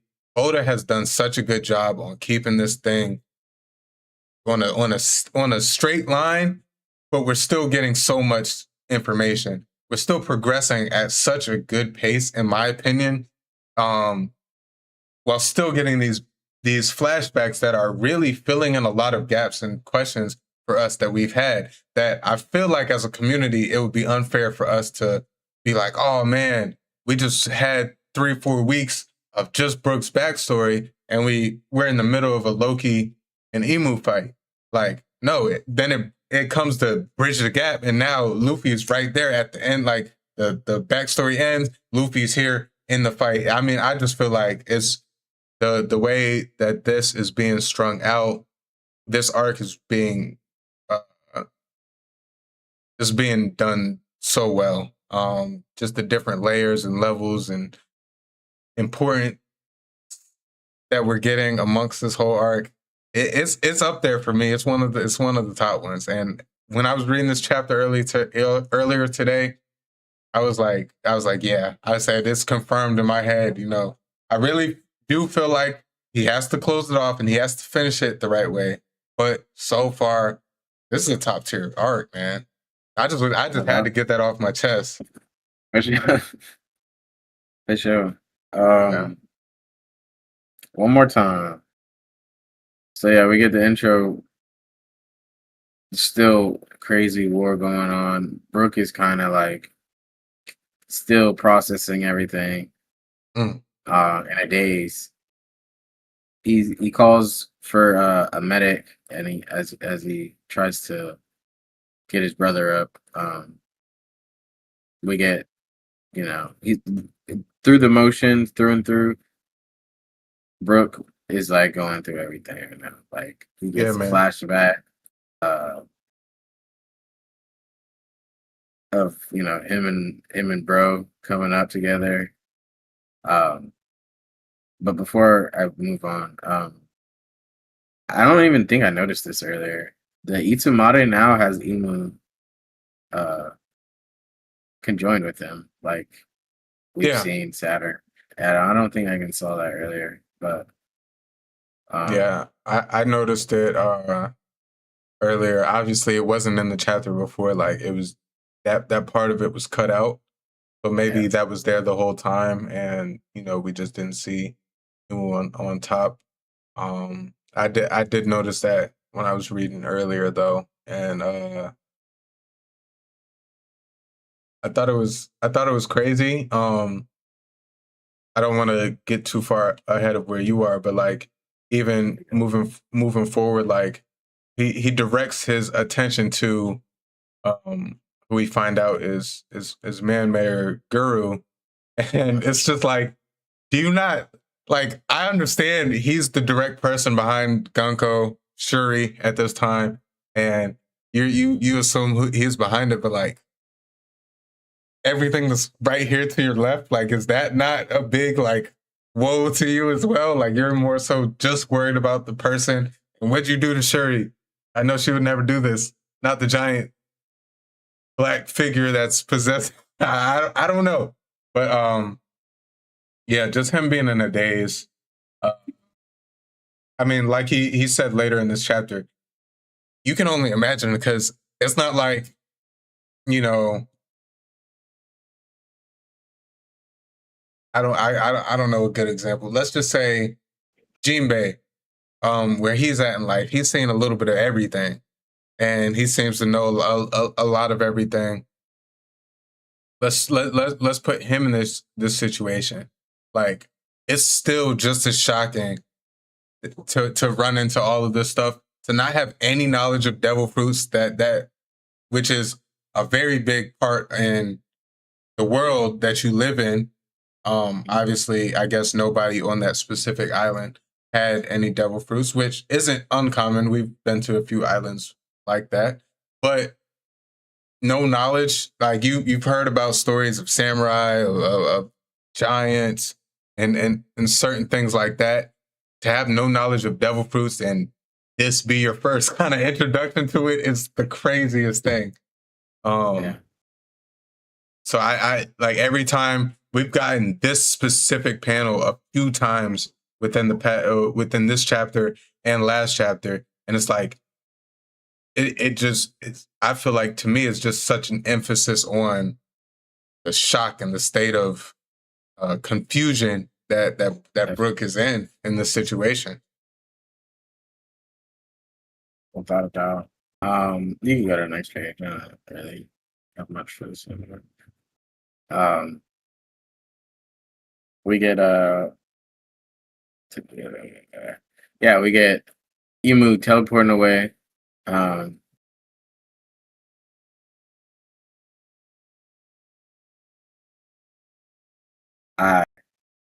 Assumingly, like Imu is not really trying to be seen based off what was said. This was an inconvenient time for an interruption. Did he teleport? I mean, I guess so.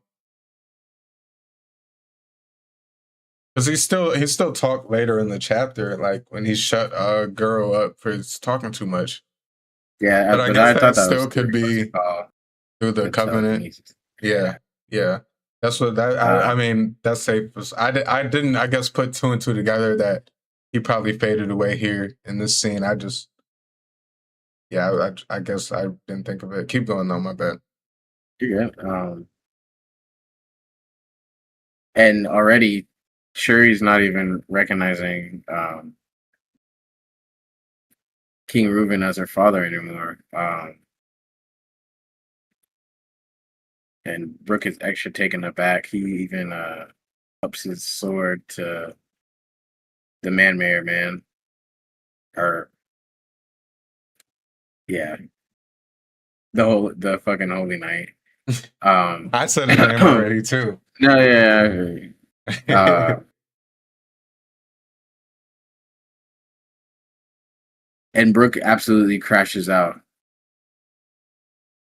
She's so taken away by the fact that she's a celestial dragon, and Brooke absolutely loses it.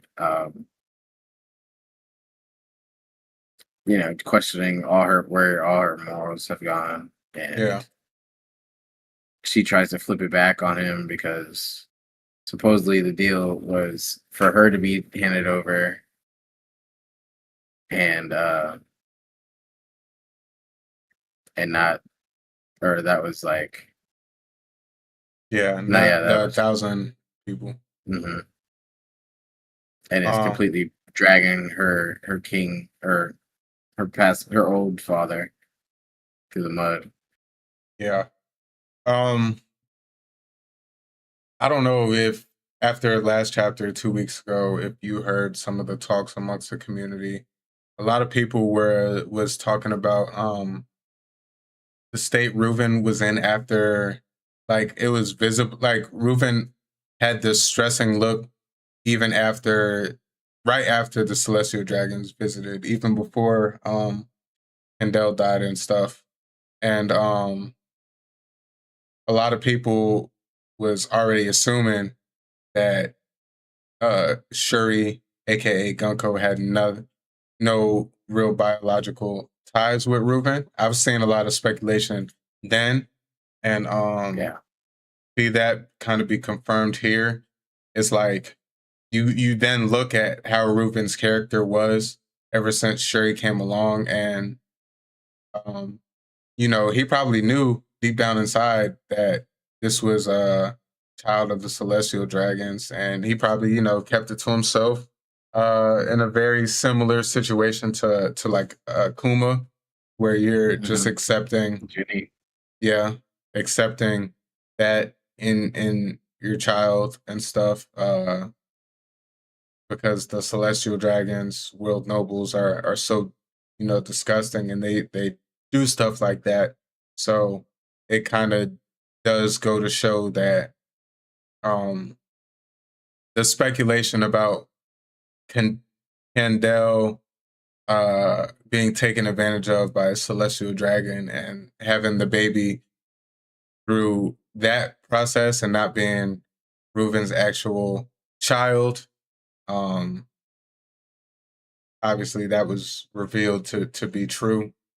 And I think it's scary how cold Shuri is in this moment, despite whether she learned the real truth or not.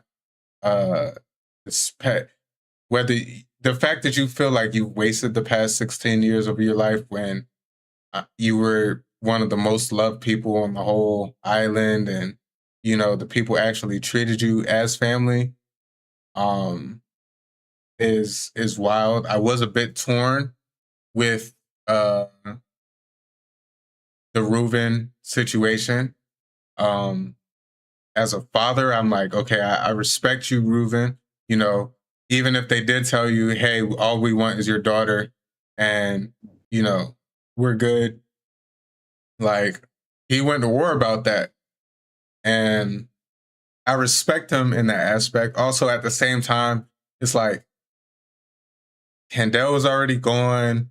You know this kid isn't yours. They're coming to get the kid. Damn. Like, not saying he should have, but No, it was a crazy price to pay. yeah, and it's like I can't even, because it was last chapter, but even in last chapter when he's pretty much telling his country that they're going to war, you could kind of see it in his face. Like he almost already looks defeated. So it was like he knew the cost of what was to come, and he was just trying to be a W dad, and he wasn't gonna let his daughter be taken. It sucks that it's like the worst that happened. You at least you're like, okay, I know we're gonna lose, but I'm gonna protect my daughter as much as I can. Like she still ended up in their possession, and now your whole kingdom's, no longer. It's no longer a wasteland. It's no longer even a kingdom anymore. So it's like it sucks because it's like the risk you took to go to protect, you couldn't even protect the things that you were risking. And like on either side, you had an option to protect one or the other, and you protected neither. Like you lost them both. So I feel for him in that aspect. But yeah, it was just crazy seeing how cold he was in this moment, despite everything. Yes, sir. We get this reveal shocked me.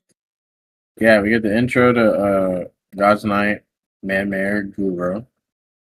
Remembers Brooke as Kendall Squire and has the same eyes as Shuri / Gunko. I want to talk about the last time we seen the Maymare family in the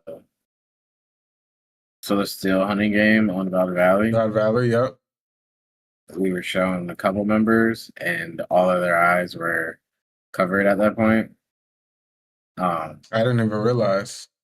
Yeah, they all were like how he's sitting, like how his eyes are covered now. Yeah. Or sitting there, they were all like, everybody had their head down or something like that. Wow, okay. So I wonder if they also had them as well.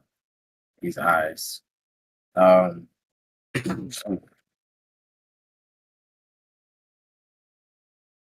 Yeah,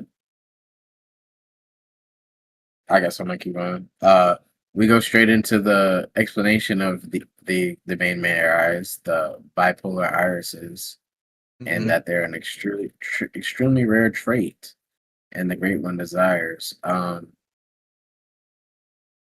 then he's cut off by the Great One, and while he was talking about he wasn't able to awaken that's the thing. When you talk about the man mayors that we met and that potentially having their eyes,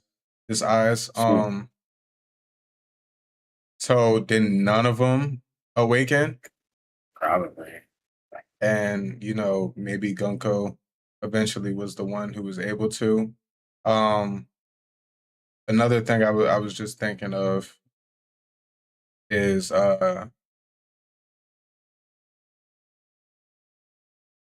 just connecting it back to last chapter and how I was unsure when I first read if it was like an observation hockey thing or if it was a visual prowess thing with the specifics of the eyes.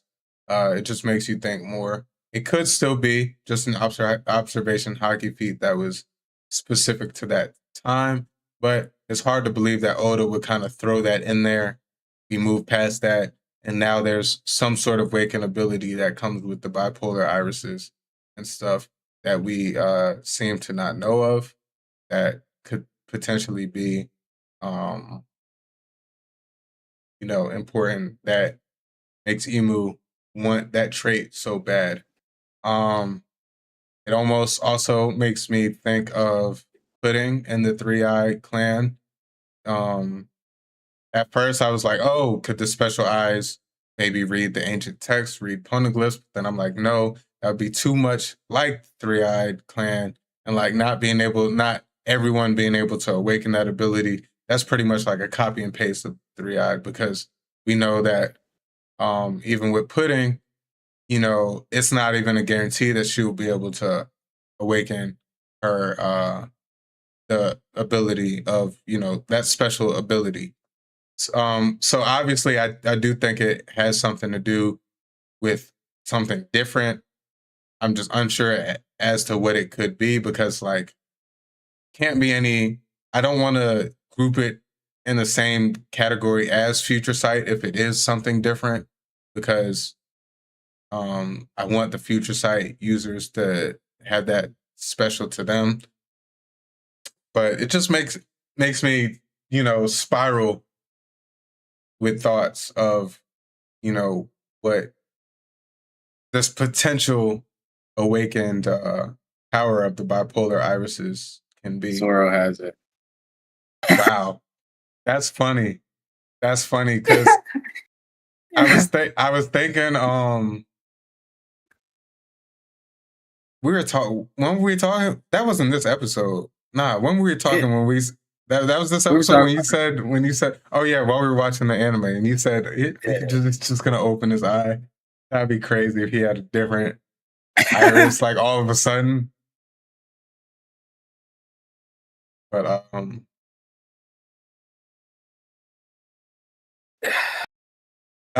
last thing that I was thinking about.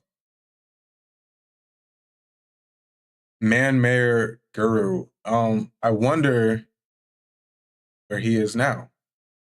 This is our only time. That's what I'm wondering. I'm like, this is our only time seeing him. And we've kind of seen the Holy Knights of present day. We haven't seen all of them. I suspect that he could still be amongst them. But the ones that we have seen all kind of seem to be of the newer age in a way. I mean, obviously we've seen Summers at God Valley. Garland was at God Valley when he was a lot younger and stuff. But and we're seeing Gunko's recruitment now. We know Shamrock was a kid.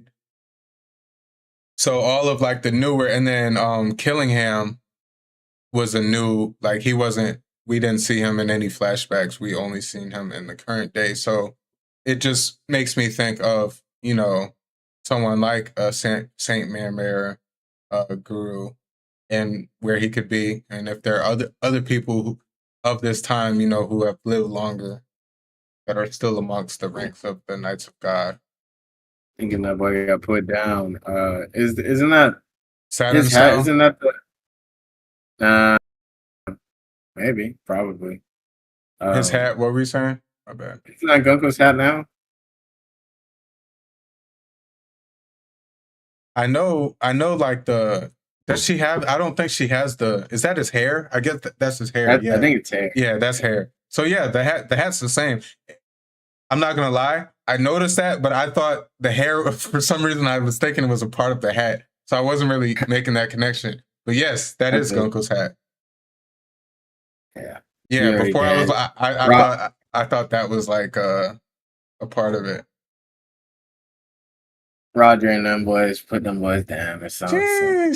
Like, he was one of the ones that went to go look for Shanks. Yeah, get out of here, bro. Oh man.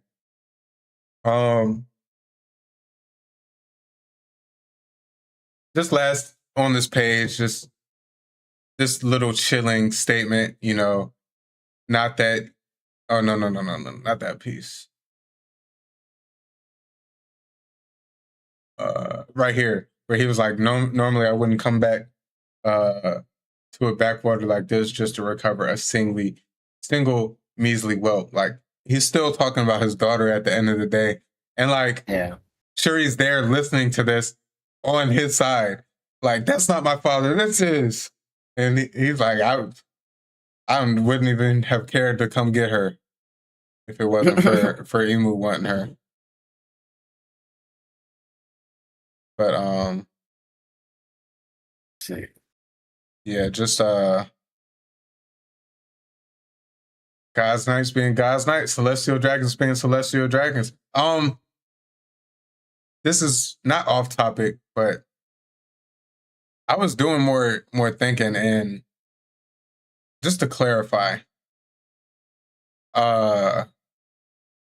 Celestial Dragons specifically are descendants of the original 20 families.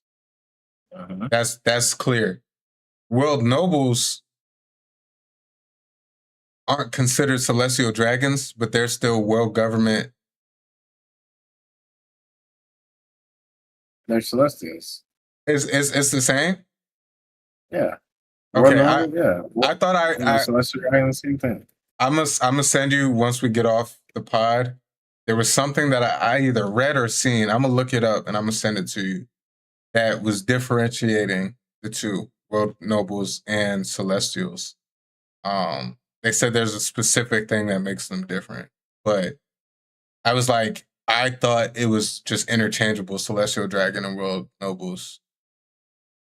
But I looked it up on Google real quick. It just says no difference. It's just a simply official formal title. okay, From so they're all, Celestial Dragon. because that's what I thought. I'm like, everyone on Marijua is descendants of the original 20 kingdoms, and so I knew that. But then I just seen the thing, and it was like someone breaking. I'm pretty sure it was someone breaking down like the differences. But still, send me when you saw that. Yeah, I'll send it. I'll send it.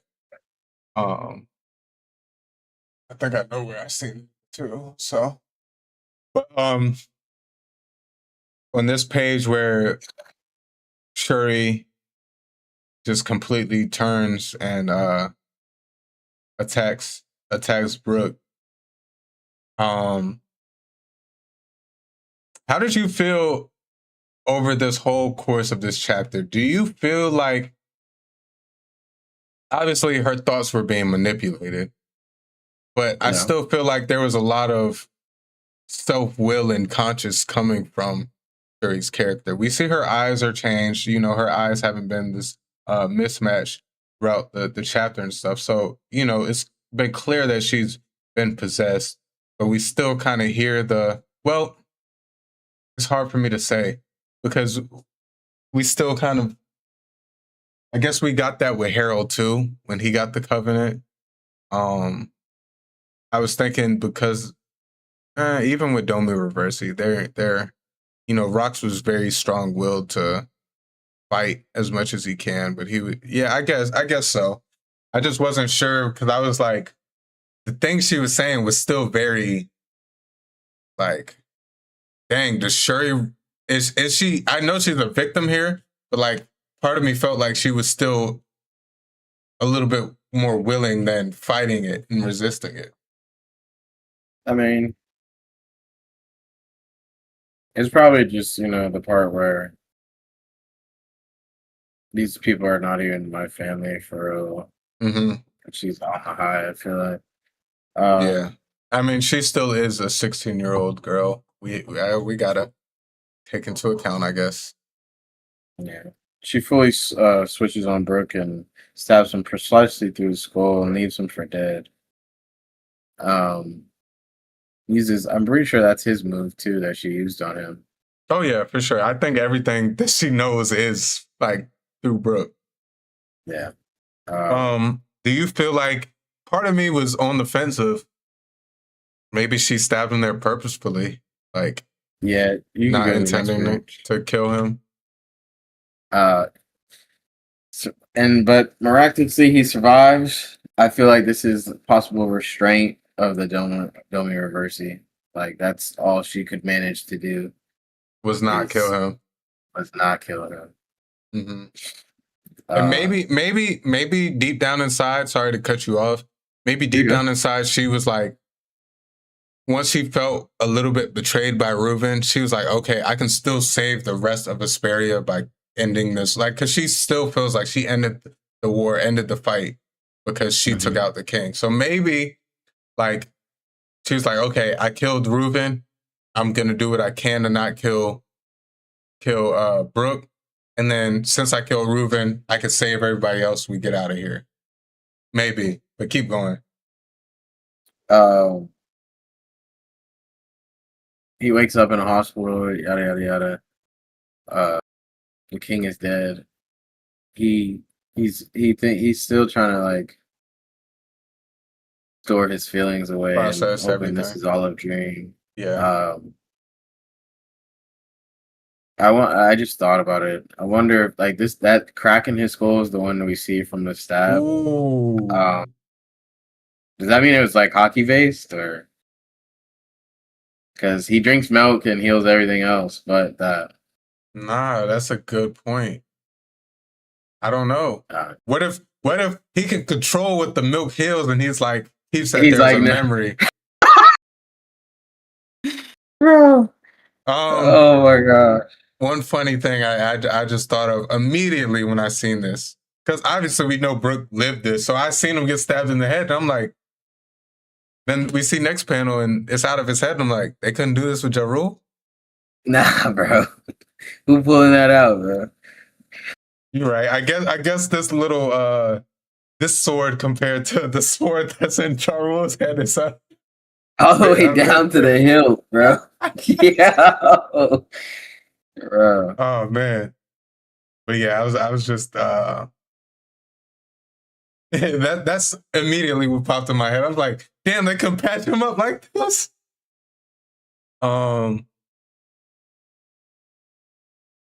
Yeah, I did just the trauma, the Brooke still shocked, remembering everything, hoping that it's a dream, pretty much painting it as a dream in his head.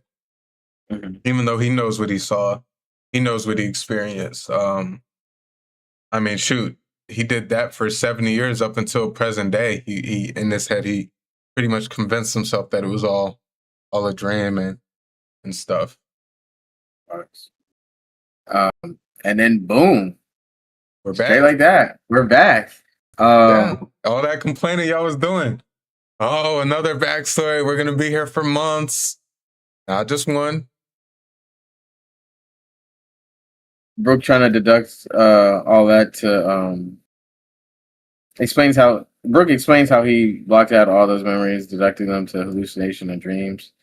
But Brooke declares his decision to try to save Shuri in a Robin-esque / like Kinemon style. I feel like that's where I went.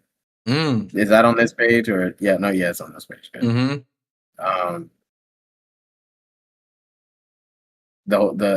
The crew showing resolve, all emotional about this movement. But yeah, my head just instantly went to like a Kinemon / Robin scenario. I like that. We brought Brooke his shadow back once, and yeah, he'll forever be indebted to Luffy. We know that, but now it's like the second part of his story, where like what really he wants to do in his life, he's about to. I like that. I love the Straw Hat so much. I mean, it's not even like, I mean, we get to it next page of how it's not even like a second question to them, but just that he's able to pour his heart out. You know, obviously in the Straw Hat's eyes, they're like, well, this is clearly an enemy who came to fight, and you know, Brooke just breaks down his story, and he's like, well, they obviously noticed that there was potentially a prior connection there. Then he opens up and talks to them about it, and how it moves them because they care that much about Brooke. You know, they look at Brooke with such care and love that when, you know, they're not doubting anything. There's no doubt amongst the crew. And, you know, we see the undying loyalty that everyone has to Luffy, but to see it amongst each other and the camaraderie that they all have. You know, their captain's not even there, but it doesn't matter. They're all straw hats, you know. So they will be behind each other no matter what. Brook even being able to open up about this situation, though it could be just as confusing now, very traumatic for him, all these memories popping up in his head. He's able to talk to his crew and sort things out. And then now, as we see, you know, they're able to start game planning and stuff, and they're all aboard. Yeah, not much for the rest of the chapter, but Luffy finishes his meal in the cafeteria and heads to the battlefield. Overflowing with strength and energy. Imu and Loki are still out there in their battle, and Imu's just been going on about past events, the Void Century era events. Real talkative. Saying that the Giants have failed once protecting their children, and history will soon repeat itself. Then, out of nowhere, Monkey D. Luffy, face form, darts into the battle and smacks Imu with a celestial punch. Similar to how he did Charlos, honestly, in my opinion. Oh, I like that. I like that callback. Too. What was the last thing you said? An advanced Conqueror's attack, we get the little lightning in the armament. Yeah. Yeah, but did you have anything else before I go? You said what? No, you're good. Okay. Yeah, just like you said, Imu's talking. He's been going on and on, you know, throughout this whole scuffle with Loki about kind of like the history and the importance of Elbaf. You know, he's dropped some subtle gems here and there. Obviously, we don't have the full picture. He's talking in kind of phrases and stuff. But we're saying just the importance of Elbaf to Imu. I mean, clearly it was important for him to show up, but surprised that he's even looking or willing to share so much information. The way Imu has moved and everything. Well, one, I feel like you're kind of on a time crunch. Why are you yapping so much? But two, it's like the celestial dragons. Like, yeah, they talk. Yeah, we've kind of seen them give up a lot of information, and it could all be for the plot. But also, you're kind of like, if you're so great and you're going to take these people out, why explain yourself? Why not just do it? But I mean, as a consumer, I do like, you know, getting stuff laid out to us and explained a little bit more, even if it is just, you know, 800 years ago it happened. You know, Giants did this once; they'll do it again. But and then I over here at the end, I do want to admit I was wrong. Ever since Imu descended some chapters ago, I was on the fence of Luffy not even encountering him at all. In this arc, I just didn't know if it was too early for them to have a run-in. I thought it was kind of going to be a him and Loki fight to the end, and then he tries to dip. Don't get me wrong, I still do think within the next. I just realized Zaza was popped up in this. I didn't even notice Zaza on that panel, but I do feel like Imu will not be here much longer. I think we're probably going to get maybe 2 to 4 chapters more with Imu present. I think now that Luffy is here, I think not that Imu will be overwhelmed, but I think it'll be too much for Imu. We already know he's kind of like on a time crunch. I think something like that is gonna reveal itself. Like, okay, Imu has to leave, and he will probably end up leaving soon. I don't think we're gonna get a full Nika versus Imu fight or anything like that. And I do, I like that he didn't come out in his Gear 5 form. And a little bit of a feat for his Gear 4, being able to sneak Imu like that and land a hit. And sneak Imu in a very Luffy-like fashion. I mean, it's not like he just popped up next to Imu and smacked him or punched him. He's yelling like, "You get out of Elbaf right now!" And he followed through with the hit. So like, and we seen Imu, he gets shocked. He's dripping a little sweat right here once he realizes Luffy's coming. So yeah, I was wrong. I didn't expect to see Luffy and Imu encounter each other in this arc, just because I felt like it's soon, and I do feel like Imu is the final boss. But I do feel like still, just because we've seen this, I don't think we're going to get a full-fledged fight yet. I think Imu will be leaving soon, and this kind of boosts that even more in my head, especially him getting snuck. It was nice to see this panel like that. But I'm like, yeah, Imu gonna be like, I gotta go. I can't fight Loki and Luffy at the same time right now. I'm not even supposed to be away from Marijua, let alone. But hey, you knew what you was doing when you left. You knew who was over there, so I would like to say. I do want to add. My bad. No, you good. I do want to add. I do like that little panel of Luffy darting in while mid swing of Loki. Yeah, in the background. Yeah.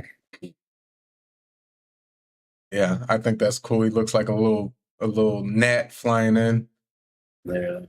And then we just see how, like, as he gets closer, his giant ass fist punches Imu in the face.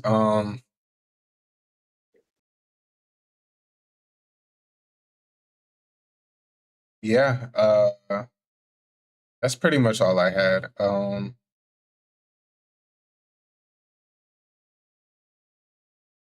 Yeah, that's pretty much all I had. Great chapter. This was the chapter that did it for me, that I was like, okay, we're getting some goodness. I think the ending of Brooks' story, I think it was great. The end of Brooks' flashback, it wasn't a long flashback. I appreciated that. I think it was very on brand. I didn't feel like it was out of place and like we just got like a BS flashback thrown in our face. So to give Oda time for this, I don't think it was any of that. I think it was a needed flashback. It was well received, at least over here on this end. And now that we're back in present day, we got Luffy here. I think all of this played out really smoothly, and I'm excited to see us move forward. We will have one more chapter next week. We have no break week, so we'll have a chapter next week. I know we have DreamCon coming up in 2 weeks, so hopefully we can for sure get that chapter done at least before the end of next week. So we can have that episode out before DreamCon and whatnot. But did you have any final thoughts on the chapter? What was your rating? Yonko for sure. I love the little surprise at the end. Yeah. With Luffy getting back to the battle. I'm ready, I'm ready to see where this is gonna go. For sure. Man. Well, I don't want to hold y'all here too longer. This has been a 4-hour pod. Yeah. Definitely our longest pod by far, but I loved every second of it. I like the format. If we do get held up again, where we have back-to-back episodes. I think we're gonna stick to that format as well, just splitting the anime world news with the episodes, so we still get a lot of talking points in between, and it's not just straight up silence and commentary on the episodes. It's great. So, Jai, appreciate you, for another great episode, locking in for the long run for this one. Before the episode, I was like, you don't got nothing going on. I had to make sure, because I knew we had a lot to talk about, and I didn't want to rush things, and I didn't want to cut things out and push them for next week. So I think everything went well.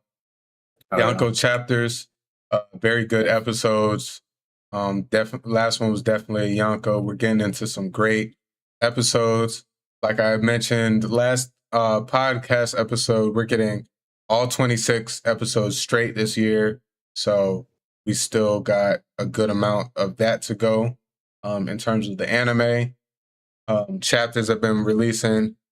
He's kind of been doing 2 weeks on, 1 week off, I've noticed. So we'll get back-to-back weeks, then we'll get a break week, then we'll get 2 chapters back-to-back, break week. So nonetheless, whether it's break week, whether it's not, we've been getting some great chapters. We're really in peak One Piece. Moving forward, like I said, once One Piece slows down anime-wise, we'll dive into more guests. We'll be looking for some guests maybe at DreamCon to meet, like I mentioned at the beginning of the episode. And expect some more offhand videos once One Piece ends. Or not ends, but once this seasonal core is ended for this year. Expect a lot more offhand videos. I know we'll be getting Black Clover around that time, so we may react to that. Put it on the channel. Hunter x Hunter. We're getting a lot more information on that moving forward. So we should be seeing stuff like that. Some of the OGs we're definitely going to tap into. Even some new ones. If y'all have recommendations for new anime that y'all want us to try, even new manga that y'all want us to try. I have also ideas. I don't want to give y'all everything, all my ideas for the channel, but I have ideas for different segments that we can just have once every blue moon that will really add some spice and some excitement to just different aspects of the podcast and kind of branch us off of the strictly One Piece stuff and get more into wider variety amongst the content of the podcast and not just the anime world news segment. Because I know once we finish anime world news, it's pretty much all One Piece for the rest of the episode. I do like that aspect, but for our broader anime fans that we really try and reach as a community, I do want to incorporate more stuff because me and John talk about One Piece all the time, but we talk about other shows. We watch other shows. We have a plethora of shows that we've seen and that we plan to see. You see him wearing the Naruto shirt. I wear all my different anime. I got Naruto stuff. So I got stuff, we really are tapped in. We are really anime fans as a whole. And we want to really branch off and express that with y'all as a community as well. So we appreciate y'all. I know this was a longer episode. If y'all are still rocking with us, whether that be live, whether that be on the VOD, smash that like button. Come subscribe if y'all are new. All of our audio platforms. Hit the sub button on YouTube. Even if y'all don't check in on YouTube, just subscribe. Who knows? You may open up YouTube one day and see one of our offhand videos that won't make it to any of our audio platforms, and y'all be able to still interact with us there. Clips are coming, so check in with our socials. I've been busy move. It's birthday week for me. I don't really celebrate my birthday too much, but just with a little bit of everything going on at once, it's been hard for me to really lock in. I'm settled into my house. I'm at my new spot. I got time on my hands. So best believe the content will be turned up on this channel and on my main channel as well. But yeah, I feel like I'm just yapping. So without further ado, this was episode 29 of the Poneglyph Podcast, where we decode the world of One Piece and anime, one poneglyph at a time. I'm your host, Jay, aka Milky Way Jay, here with my brother, my co-host, for another banger episode. I appreciate you so much, Ja, for another week. And Thanks. we will make sure to be rocking with y'all continuously throughout the course of really till this thing falls off. Because even when One Piece stops, we ain't stopping. There's gonna be stuff that we are gonna talk about. Anime won't stop. So continue to rock with us and join the PNG squad. We appreciate y'all. We love y'all, and we will catch y'all next week for another great episode. We will have an anime episode and a manga chapter. It will be a lot more controlled because we will only have one of each, but we should still have a great episode moving forward. So we'll catch y'all then. And until then, y'all be good. Y'all be safe. The PNG boys, we out of here. Out of here. City love.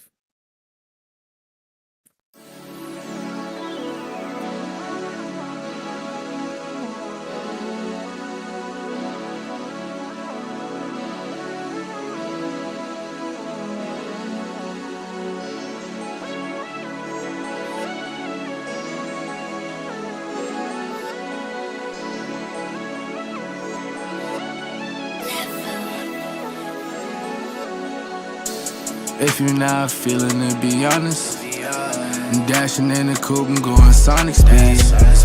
I gave you my all, tell me what else you need. I'm not ready for your love, but feel you rushing me. And my cup is running low, need you to fill it, please. I remember all those times it was a simple thing. Now I'm here all alone, reminiscing about what we could've been, I'm on the road, drinking, driving, swerving, I won't crash out. Got 12 on my ass down, still will chase the bag down. Hit the throttle, spaz out. These niggas crashing out, they living but they lashing out. Ain't chasing paper now. Whoa, I can't crash out. I remember I was broke, I'm getting cash now. These lame ass niggas talking shit don't make me lash out. Shit don't make me lash out. Ballin' like I'm Jordan, make a switch. Every time I talk, I'm making hits. Tripping daily, I feel like the shit.